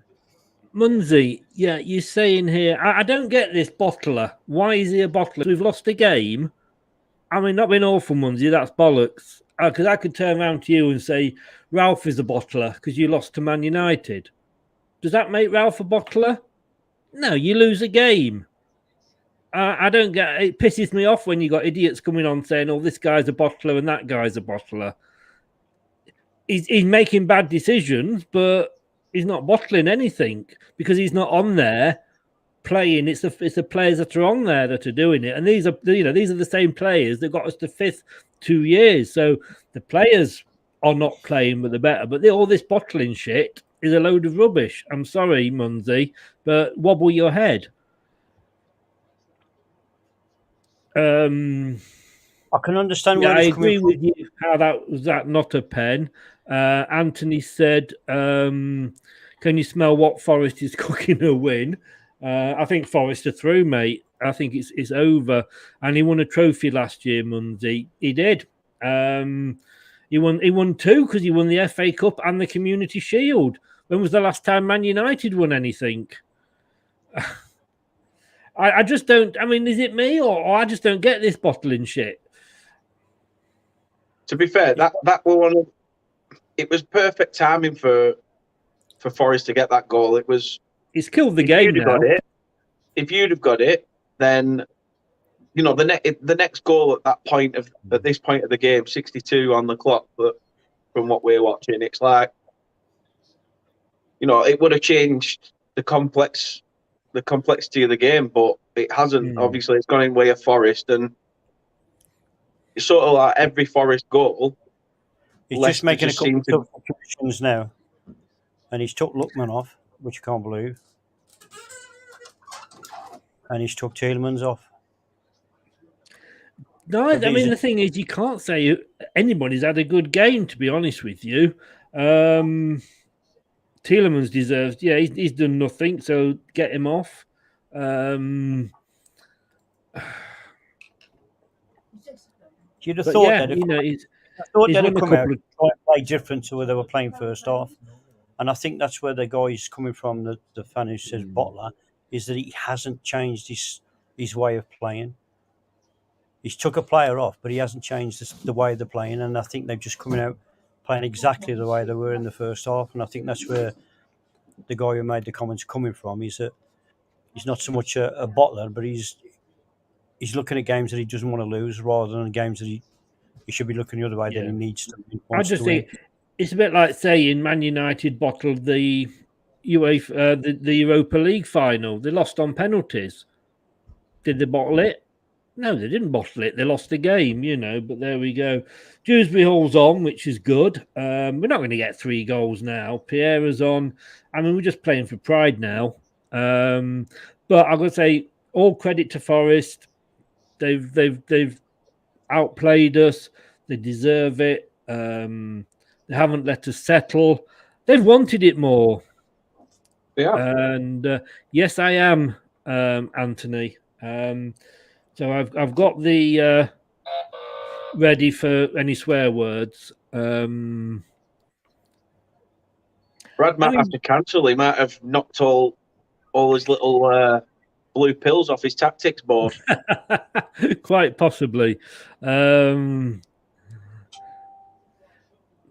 You know, you might need to be alert tonight. Won't be surprised if Rodgers is sacked. In all honesty, enough is enough. There's no pride. That's the thing. We've had no pride for weeks, boys. I'm sorry. I just don't get this. I just do not get this sack Rodgers out or sack Rodgers. I don't get it at all. You know, he's having one bad season, you know, in 3 or a bit that he's had with us. You know, we've won the FA Cup for the first time in our history, the Community Shield for the second time, or the English Super Cup in the second time in our history, and he's having a bad year. I mean, the year that Man United didn't win anything, did they sack Ferguson? No. Because, you know, I don't think, you know, if, you know, Claudio... When they sacked Claudio, we were 3rd, 4th from bottom. So there was a danger of us going into the relegation zone and going down as champions. But I don't get this sack Rodgers. I don't get it at all. It's a bad season. Everything's coming home to roost for us. But we've had 2 very, very good seasons. Maybe if we have this again next season, he may go. Funnily enough, Chris, it was not Forest, the win against Forest, that saved Fergie's job. Was it? Yeah. There we go. Simon, Yeah, good evening, Simon. I think it was former Burnley player and manager Brian Laws messed up at the back. Oh, was it? I know at the start it was Norwich that in the FA Cup, I think, that saved him. But and I can't. This is Simon. Simon, I can't say how the devil are you because you're a bloody vicar. So if I say how the devil are you, oh. I'm not allowed to. Hey, if you're a vicar, Simon, have a word with him upstairs. What's going on? Totally agree, Chris. Not a bottler. Tattling, though, Rodgers made change in the second half to protect us on the right-hand side. Why didn't he do it at the start of the match? I anticipated the problem, so why didn't he? Why no, DH? Our defence has been awful for a long time, and Brendan should have done more to protect it. Fair points there, Simon. Like I say, nip off and have a quick prayer, please. We need a miracle. You're the man, mate. Could have to wind up, Brad. I've got to say that, Anthony. Every manager has a bad season. Didn't make them shit. Rodgers is a good manager. He's got a CV to prove that. Sorry, this is Jason, I'm guessing again. Jason, stick your name at the end because I'm having to go over onto Facebook. And if you keep not putting your name at the end, I simply won't put your posts up, mate. If you're saying it, put your name at the end and have the balls to say it. But you've just said there, if I can find it. Sorry, disagree. We can't keep saying this FA Cup. It comes a time when you play to win and we not get it, but that's why we're all saying this. Rodgers isn't the guy for us. Were you saying it this time last year, Jason? Hey, were you saying it this time last year? Were you saying it when we were walking out at Wembley twice? You know, I mean, just call us Watford. and we'll get rid. We'll exchange our manager every time we lose a game. We'll get a new manager in. Every manager just. Wenger. Was Wenger sacked? I think what the fans are trying to say is that has Rodgers got as far as he can now with Leicester City? Because can you honestly say no? What is he going to change for the next game? Is he going to change his style? Is he going to change his tactics? Is he going to move the team around? No, he's not. And at the moment, the frustration is that nobody can see light at the end of the tunnel. They can't see Leicester getting any better. They can just see Leicester getting more stale. And I think that's, the problem with Rodgers is now is that he's got to say to himself, am I doing all I can to make Leicester a better and bigger club? Well, I think we've got to accept the results and the way he's playing at the moment. He's saying no, because how do you get Leicester now to play differently to win a game or win 2 or 3 games successfully on a trot? I think if we were more towards the relegation zone, I mean, I think if you look at the actual table, we're not going to get relegated, but we're not going to get into Europe. So, I get the frustration, but it is one season, and we've had, and I found myself falling into this trap, and I've had to sort of wobble my own head and say, well, you know what? Last 2 seasons we've done really, really well, but that doesn't mean that we're going to do really, really well this season. Every manager has a bad season. Mourinho does. Wenger, he had a lot of bad seasons at Arsenal, but overall, you've got to look at what he managed to do. I'm sure Arsenal would have Wenger back now, in a space. If we were losing this 4-1 to Man City, would players be, would fans be saying this? Our fans, should we be losing this 4-1 the way we are? And I think that's what the fans are asking. There's no way that Notts Forest are 4 goals, or should be 4 goals better than Leicester. Leicester coming into this game, they've got the bragging rights, they're in the Premiership, they're doing whatever, but should you be losing to Forest 4-1? And I think that's where the frustration's coming in. The more they watch the game now, the players are not, they're not look like they're going to win any game at the moment. And I've watched the last few games now, and it's Groundhog Day. There's no progression. And at the moment, I don't think Rodgers can see past the progression that Leicester have made too quickly, how he can keep the progression up, because he's not sticking to a system, the way they're playing. And we all buy players and we all know the strengths, but are Leicester City playing to their strengths? I don't think they are. I get what you're saying, and I just think that it's the FA Cup. It's there for shocks are there. If you lose, whether you lose 1-0 or in years to come, then I think we lost to Forest in the FA Cup. It won't remember how the fact that we lost 4-1. It was the same weekend that Man United went out. But you can understand that with Man United because the way they are. Are you with us, Dan? Yeah, my internet just dropped out. That's all right. So I didn't know whether you were here or not. Yeah, they might win it 5-4. Yeah. Hang on, I'll look out the window, see how many bacon sandwiches are flying by.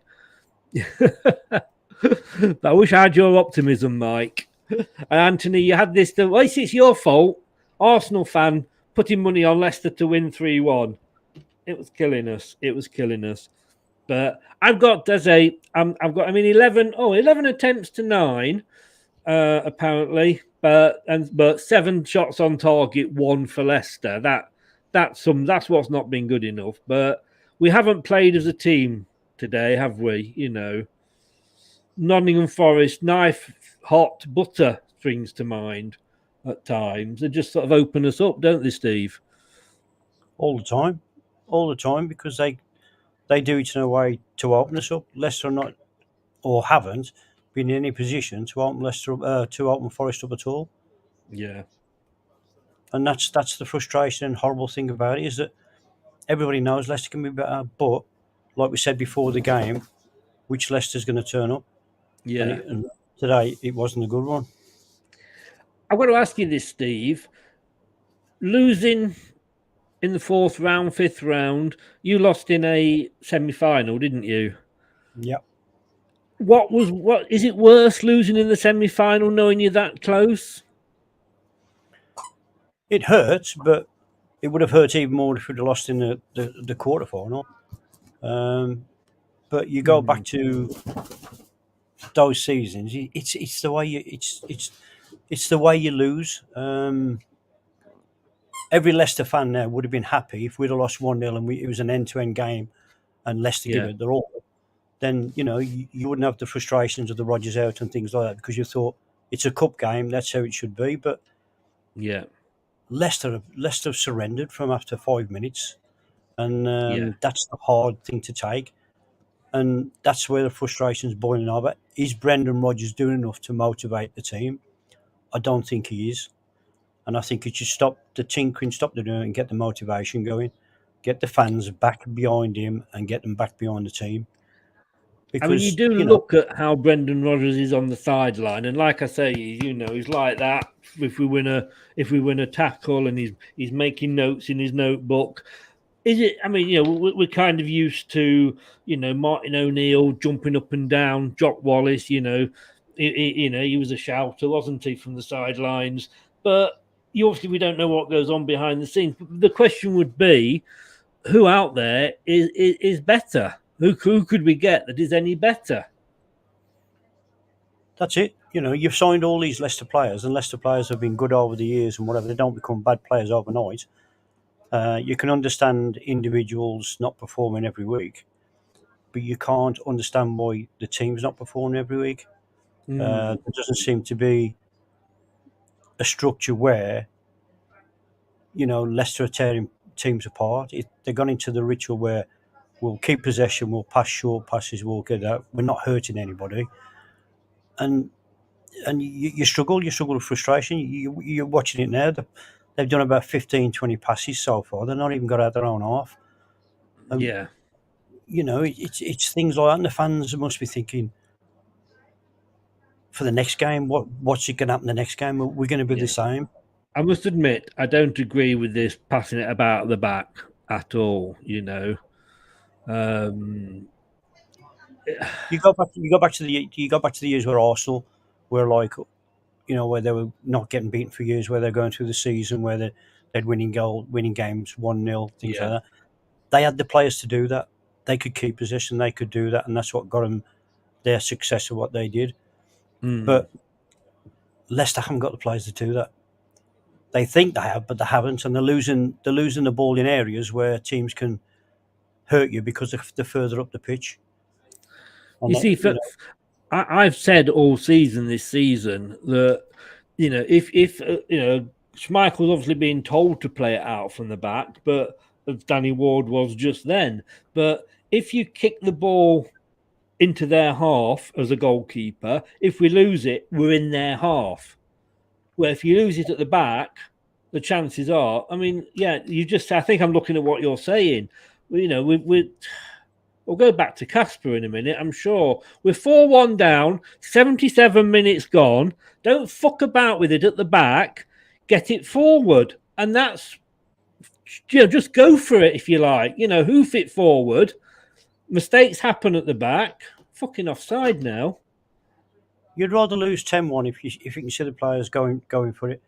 Yeah. But the frustration is now you're still 4-1 down and they're still passing the ball around too much at the back. And Forest are happy with that. They're not having to break sweat. They've got 2 players who've got a mark up front. And that's it. Yeah, I mean, Rodgers, another user here. This isn't Jason, but another user. Stick your name at the end if you are not registered with StreamYard on Facebook. Rodgers out, not a clue. Out of the cup. What next? Relegation? Get rid before it's too late.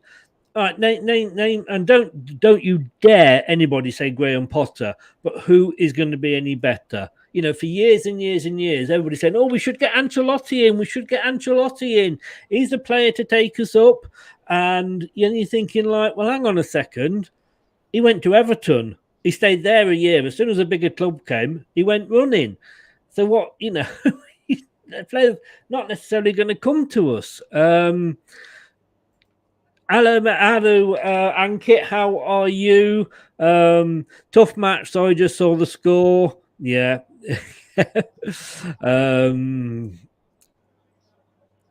Anthony, I'm not even going to put that use. I told you not to say that. Graham Potter can come back in a couple of seasons when he's won something other than a meaningless Swedish promotional cup or whatever. Everton got him. I'm sorry, but Everton are a bigger club than Leicester, as in what they're known for. But they couldn't keep hold of him. You know, and I mean, you know, who would you say, Steve, if they did get rid of Rodgers, who do you think would come into Leicester and do a good job? It's hard to say because at the moment the manager's circle is a vicious one. Well, I wouldn't say a vicious one. It's the same managers all the time. They're not giving young, different managers a chance. It's a case of, you know, you've got the old ones like Steve Bruce, people like that go around. And it's the same kind of thing all the time. But, you know, Leicester have grown so fast, so quickly, and they've got fantastic owners, they've got fantastic facilities, and the expectations when everything was going well was high. But now it's now that it's reached this point, is that can you see anybody on the coaching side of it that can take the club any further? And at the moment, I can't, and that's the only worrying thing is that. Oh, let's try a good chance here. But it's hard because, you know, it's like everything in life. You only get things happening for you in short periods, and then it's how you handle things when things are not going right. I think that's how Leicester have got to start looking now, management-wise and wherever, is that how do we react now when things are going wrong? And the frustration is now, and the body language is that the players don't look motivated. The players don't seem to be playing with that half of pace quicker than the opposition. The aggression doesn't seem there. I'd rather see, you know, 6 or 7 yellow cards every game with players getting, you know, chopped down, and at least you can see that that's the foremost that you should have. You should have that before anything else, is the desire. And I don't know if it's money coming into it. I don't know if it's stuff, whatever to it. But players from now don't seem under pressure. They're not under pressure by anything. Ooh. They're more mollycoddled and they're more looked after than anything. And Marty's kick, sorry, there.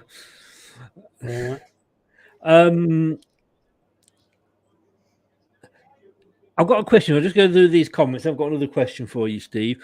Duncan Ferguson don't stand any messing about. No, but he's also been caretaker manager 3 or 4 times and never got the job. So something says that. Ankit says Lampard would have been good. It's a fair shout. You look at Villa with Gerrard. It's these younger people that are coming through that are trying to carry on the game from their playing days. And I think that's good. I think Villa and people like that will only get stronger. Anita, good evening, Anita. How are you? Let's face it, Forest are the better team. They are. I can't argue with that. Good save from the Forest keeper. You know, if this was 1-0, I would be getting like, but at 4-1 down with 6 minutes to go, you know, it's like, if we get one now, it's a consolation, you know. But Steve, I want to ask, do you think we won, or success has come too quick for us? And I don't mean quick as in the fact that, you know, we were formed in 1894 and it's taken us till now to sort of start winning. But, you know, when we got promoted, we managed to stay up, and we then went obviously on and won it. Had a good season then in the Champions League, and then we've gone on and won things since. Has it all come too quick for us, or can it never come too quick? I think it did come. It has come quite quick, but I think it came when Leicester had their own identity. They were playing to their strengths. They were playing with momentum. I think, and I must sound boring by saying this all the time, but like I say, with the tinkering of the team and the tactics every game is not helping. Yeah. I think it's weakening the team. I look at Leicester now from the last few games. They're not the Leicester that I've known over the last few years, and I think that's the same with every other fan. I think that's what the frustration is that Leicester had a style and identity and everybody could relate to that. But now everybody's going to the games and everybody's frustrated because they can't see how Leicester's playing, why the Leicester team, the players are playing the way they are. And you can't see it changing at the moment. And I think that's where they're saying that it's not so much as Rodgers is not a good manager, but he's become to a stage now where it's stale and what can he do to change it? But he's not changing it. He's just doing the same thing every week. Oh, I agree totally. I agree. I mean, Anthony says here, Steve Lynex is 150 to 1 to be next manager. Go for it, Steve. But yeah, he's already lost his hair, so he's not going to lose any hair by doing it. And Simon the Vicar says, speaks a lot of sense, Steve. Mike says, when do you think you'll have had enough of Rodgers? I think Steve has already. For me, to be honest with you, it'll be next season. You know, I think you have to say, if this carries on next season, maybe that we've got problems and we can't. I thought that ball was going out as a player appeared from off screen. But yeah, I think every manager, like you say, can have a bad season. We have been punching very high. You could argue above our weight. You know, there's as good as we have been the last couple of seasons.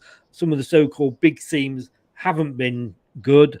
They've come back this season. There's more teams have caught us up, as in like the West Ham. So I would give him till the end of the season. There's no point in changing the manager now. You've got to think of the knock. You've got to think of the knock-on effect, to be honest, because the knock-on effect is at the moment they've got good owners that are investing money in the club. Yes. Right, but they will get to a point where they're going to start thinking, we're investing that much money, but we're not getting anything back for the money. And will that affect the way they start to think, and they're going to stop putting more money in, or they're not going to be happy to keep putting the money in? And I think that's the thing that Leicester have got to worry about, is that if things like that start to creep in, because football's a funny game, and it's the only thing that I know where the money can be thrown around even if you haven't got it, and get Let's into be so honest much as well. You look at Derby.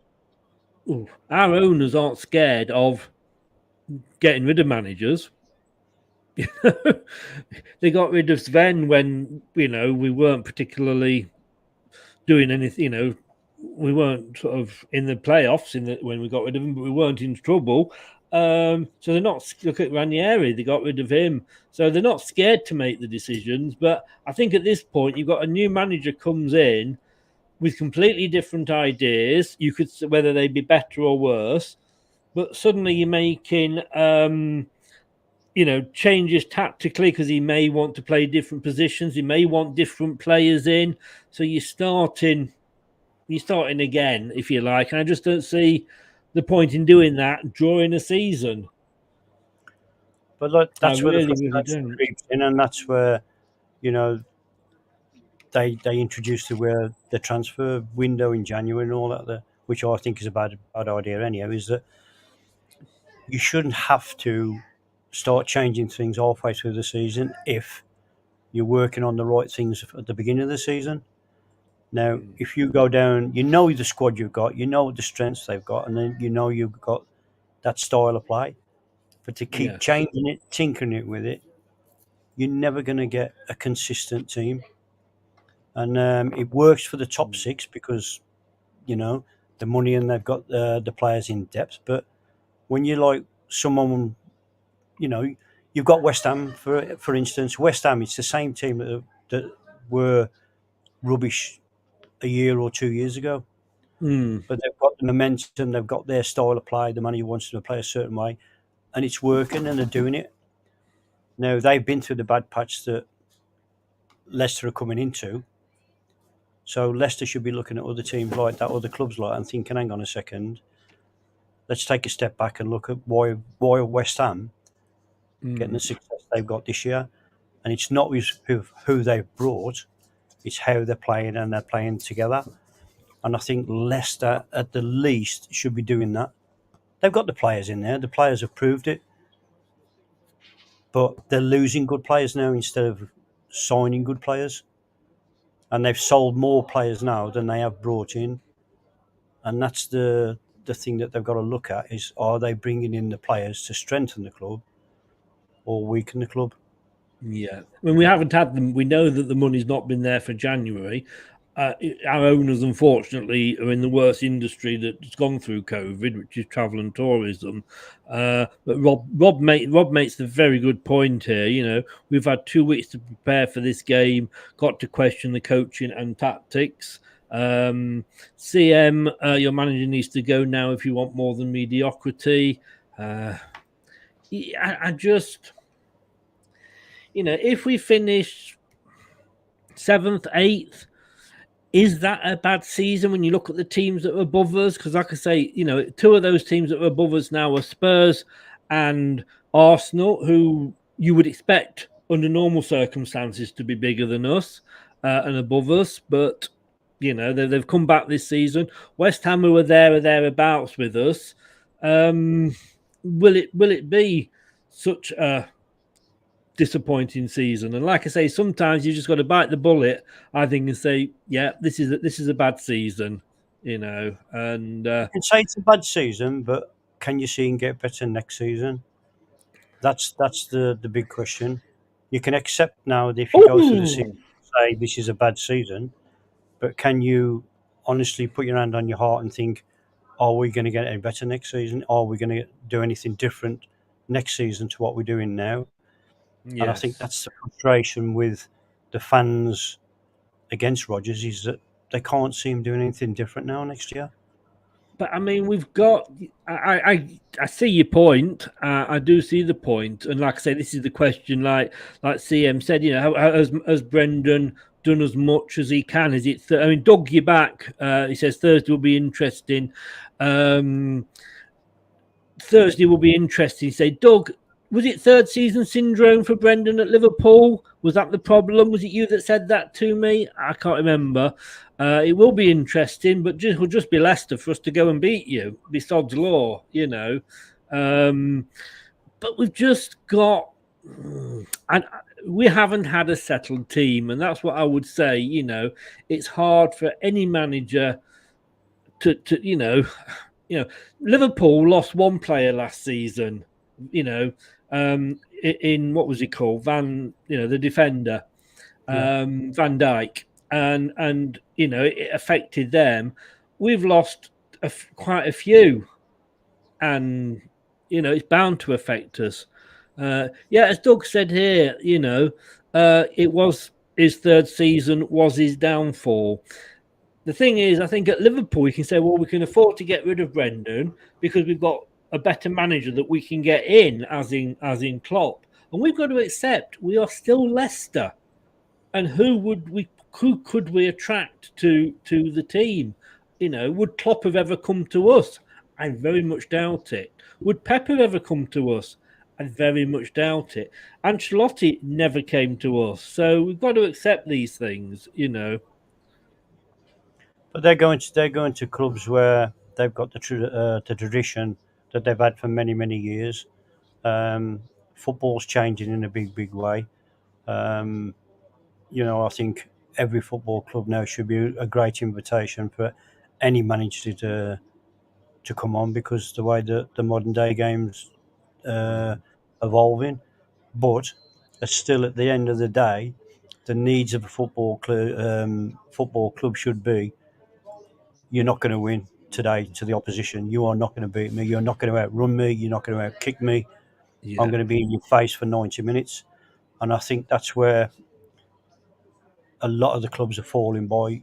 You can win things by playing great, but it's the nastiness behind the greatness.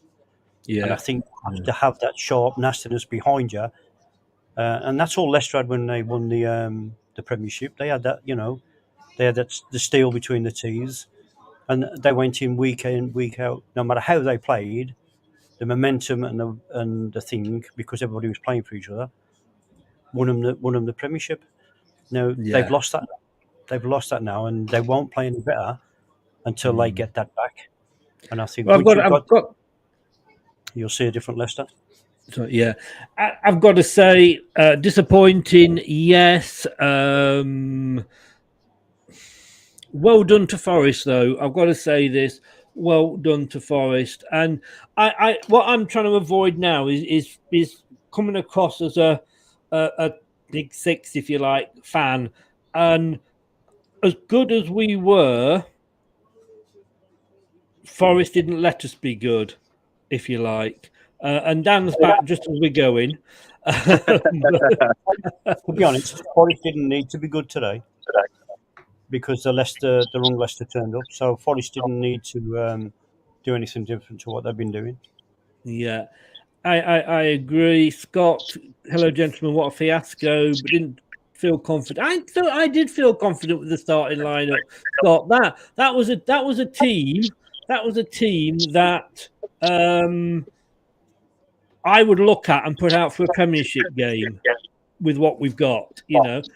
Another bonus, James Justin, 90 minutes. Pierre came on. He looks, getting back. Hammered, yes, Munsey, we were hammered, but again, in the big scheme of things, you look at it and you say, we lost, just as Man United lost. Man United lost by 1 goal. We lost by 3. It's still a loss. A loss is a loss. So it's and I've got to say, to be honest with you, maybe this says a lot about Leicester in how happy Forest are to win it. We had a Forest fan on recently in the preview a couple of nights ago, and he was saying, they're not. They see Derby more as a local than us. I think I've got a reverb from you, Dan.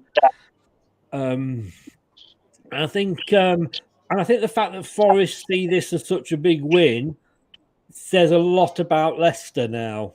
But I've got to say they deserved it. They played well. They didn't let us play well. Yes, we didn't turn up, but I'm not going to take anything away from Forest. Well done to Forest. Has it sorted itself out now, Chris? Yeah, that's better, mate. Yeah. Technically, you drew. No, you still went out. No, Rich, not yet. I've said this, and we'll come on to this in the post-match show. But post-match show is going to be coming up at 7. Dan, final thoughts on the game?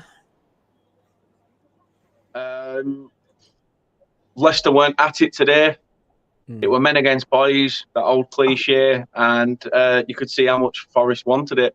So fair play to Forest. They literally, worked tirelessly to the end. However, from a Leicester perspective, you've got to be embarrassed in the way of the defeat. The manner of the defeat is probably the bitter pill to swallow than the actual defeat itself. Yeah. I mean, Steve, to quote Dan, as I always do like quoting Dan, we can concentrate on the league now. Where do we go from here? I think Leicester have got to take a step back and stop talking about what they've done over the last 3 or 4 years, 5 years, 6 years, what success they've had. That's in the past now. They've got to stop saying to themselves, oh, yeah, we're a great team and we're going that way. We've got to start looking at the tomorrows now. Is how do we turn it around? We can't keep living on what we've done over the last 3 or 4 seasons. How well we've played, how well we've won the cup, we've done this. We've got to stop talking about that. We've got to start talking about how are Leicester City now going to move forward and how are they going to change. Because to me, if I was playing in the modern game now, I've been so embarrassed to turn up in front of the fans for the next game. Because like you just said, it's not the way we were beat. Wait, it was the way we were beat today because we were crap. I just think that sometimes as fans we are very quick to judge, and as Leicester fans, I know Jason, you know you're saying, and I do respect your opinion, Jason. You know, we're fans, we're all entitled to opinions. I honestly don't think he's going to be sacked, and I think sometimes, you know, look at Watford. You know, they not this season, although they've done it again this season. But you know, they got rid of a manager when they were 12th. They got a manager in who took them down to 18th. They're now, now they've got rid of him. They brought Nigel Pearson in a couple of seasons ago. 3 games to go. He'd got them out the bottom 3. They sacked him. They went down. You know, we say, oh, doesn't Damari Gray? He's a great player. We should never have let him go. He had 1 good game for Everton, and Leicester fans were saying, oh, Damari Gray's brilliant. It's 1 game. You can't, you know, you've got to look at these things over the full season. You know, as I say, let's see. We're not going to go down. We're not going to get Europe. It's just we've just got to accept it. And this, yeah, it was a bad day at the office. It hurts to lose to a rival. But, you know, we could just have easily lost to Fulham or somebody like that. You know, let's not put too much, you know, say the fact that it was I'm not being funny and no disrespect to the people saying now. We could be another Newcastle next year. We could be another Burnley next year. Because the success you've had over the last few years doesn't say that we're going to move forward next year. Now, I think it'd be disastrous if it was a season like that for Newcastle and Burnley, if Leicester are in that boat. But they need to start thinking about the future. We can't keep on thinking about what we've done over the last few years. And at the moment, the players are causing Rodgers problems, and Rodgers is causing the players problems. Yeah, and it's just going through the club, and that's where the main frustration is that everybody would be behind Rodgers if everything was going right. They would be behind the team. But yes, you've got to start thinking yourself, why are the players playing the way they are, and why isn't Rodgers changing things the way he should be doing? And I think that's the frustration, and something's got to change. Either the players have got to change, or the way he's playing things have got to change. And we can't keep. David says there. Next game. He makes a very good point, does David? Who are the players that need dropping for this game? We can't blame Perez. We can't blame Vestergaard. So who is surplus from our starting 11 today? Yep, you could say Ndidi played bad. You could say Tillemans played bad. But would you really drop either of those? No. They're 2 of your first names on the sheet. You know, we've got to get rid of this, away from this knee-jerk reaction.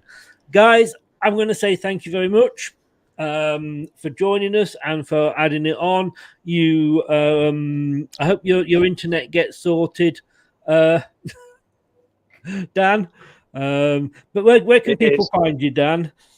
They'll find me over here. I'm always here. I'm over here. I might have to start telling people to subscribe to this channel when I'm doing my own channel as well, because I'm here all majority of the time.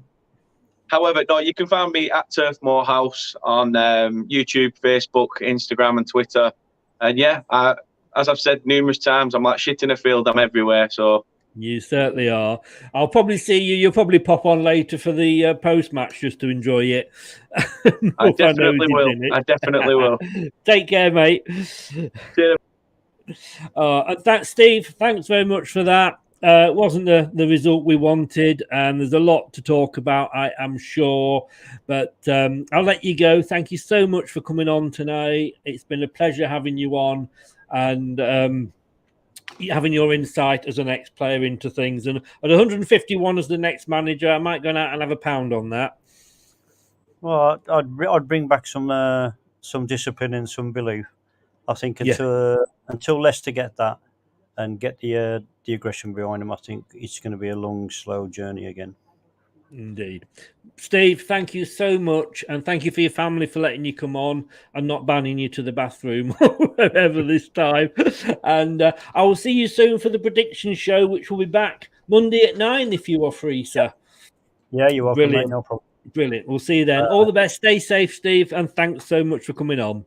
Okay, mate. Bye-bye. Cheers. Bye-bye. So, I mean, David, you do make the very, very, very good point. Who are the players that need dropping? As I said before, you can't say that this player does or this player does, because week in, week out, you would pick them.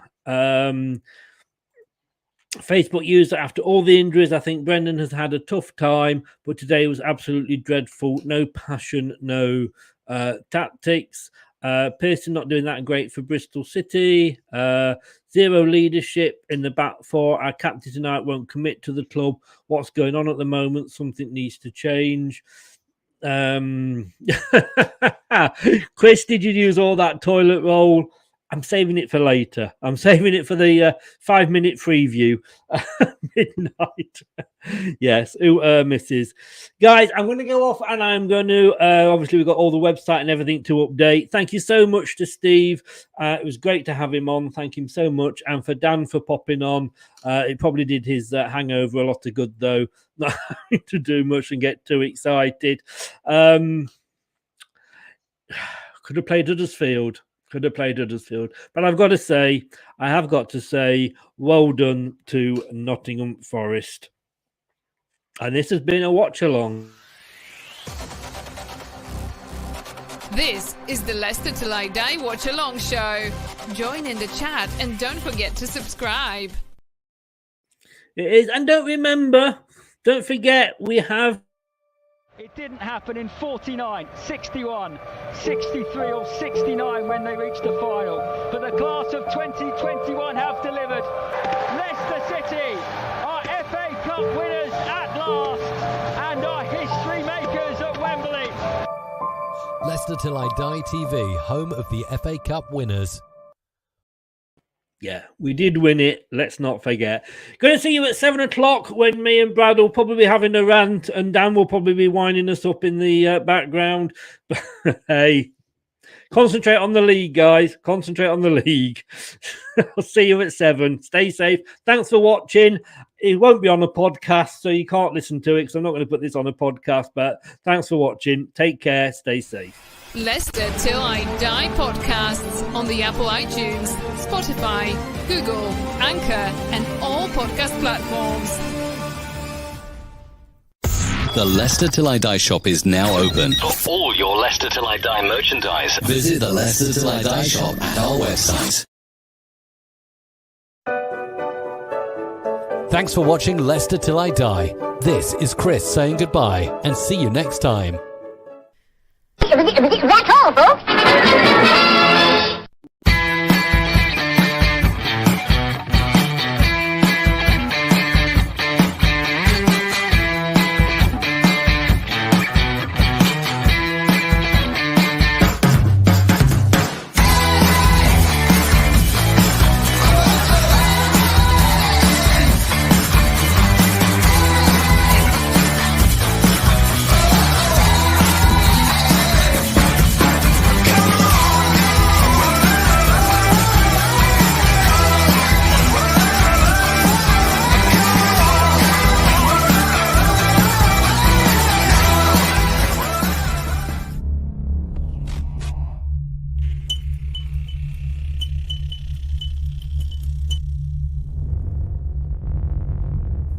Some people are on the pitch, they think it's all over.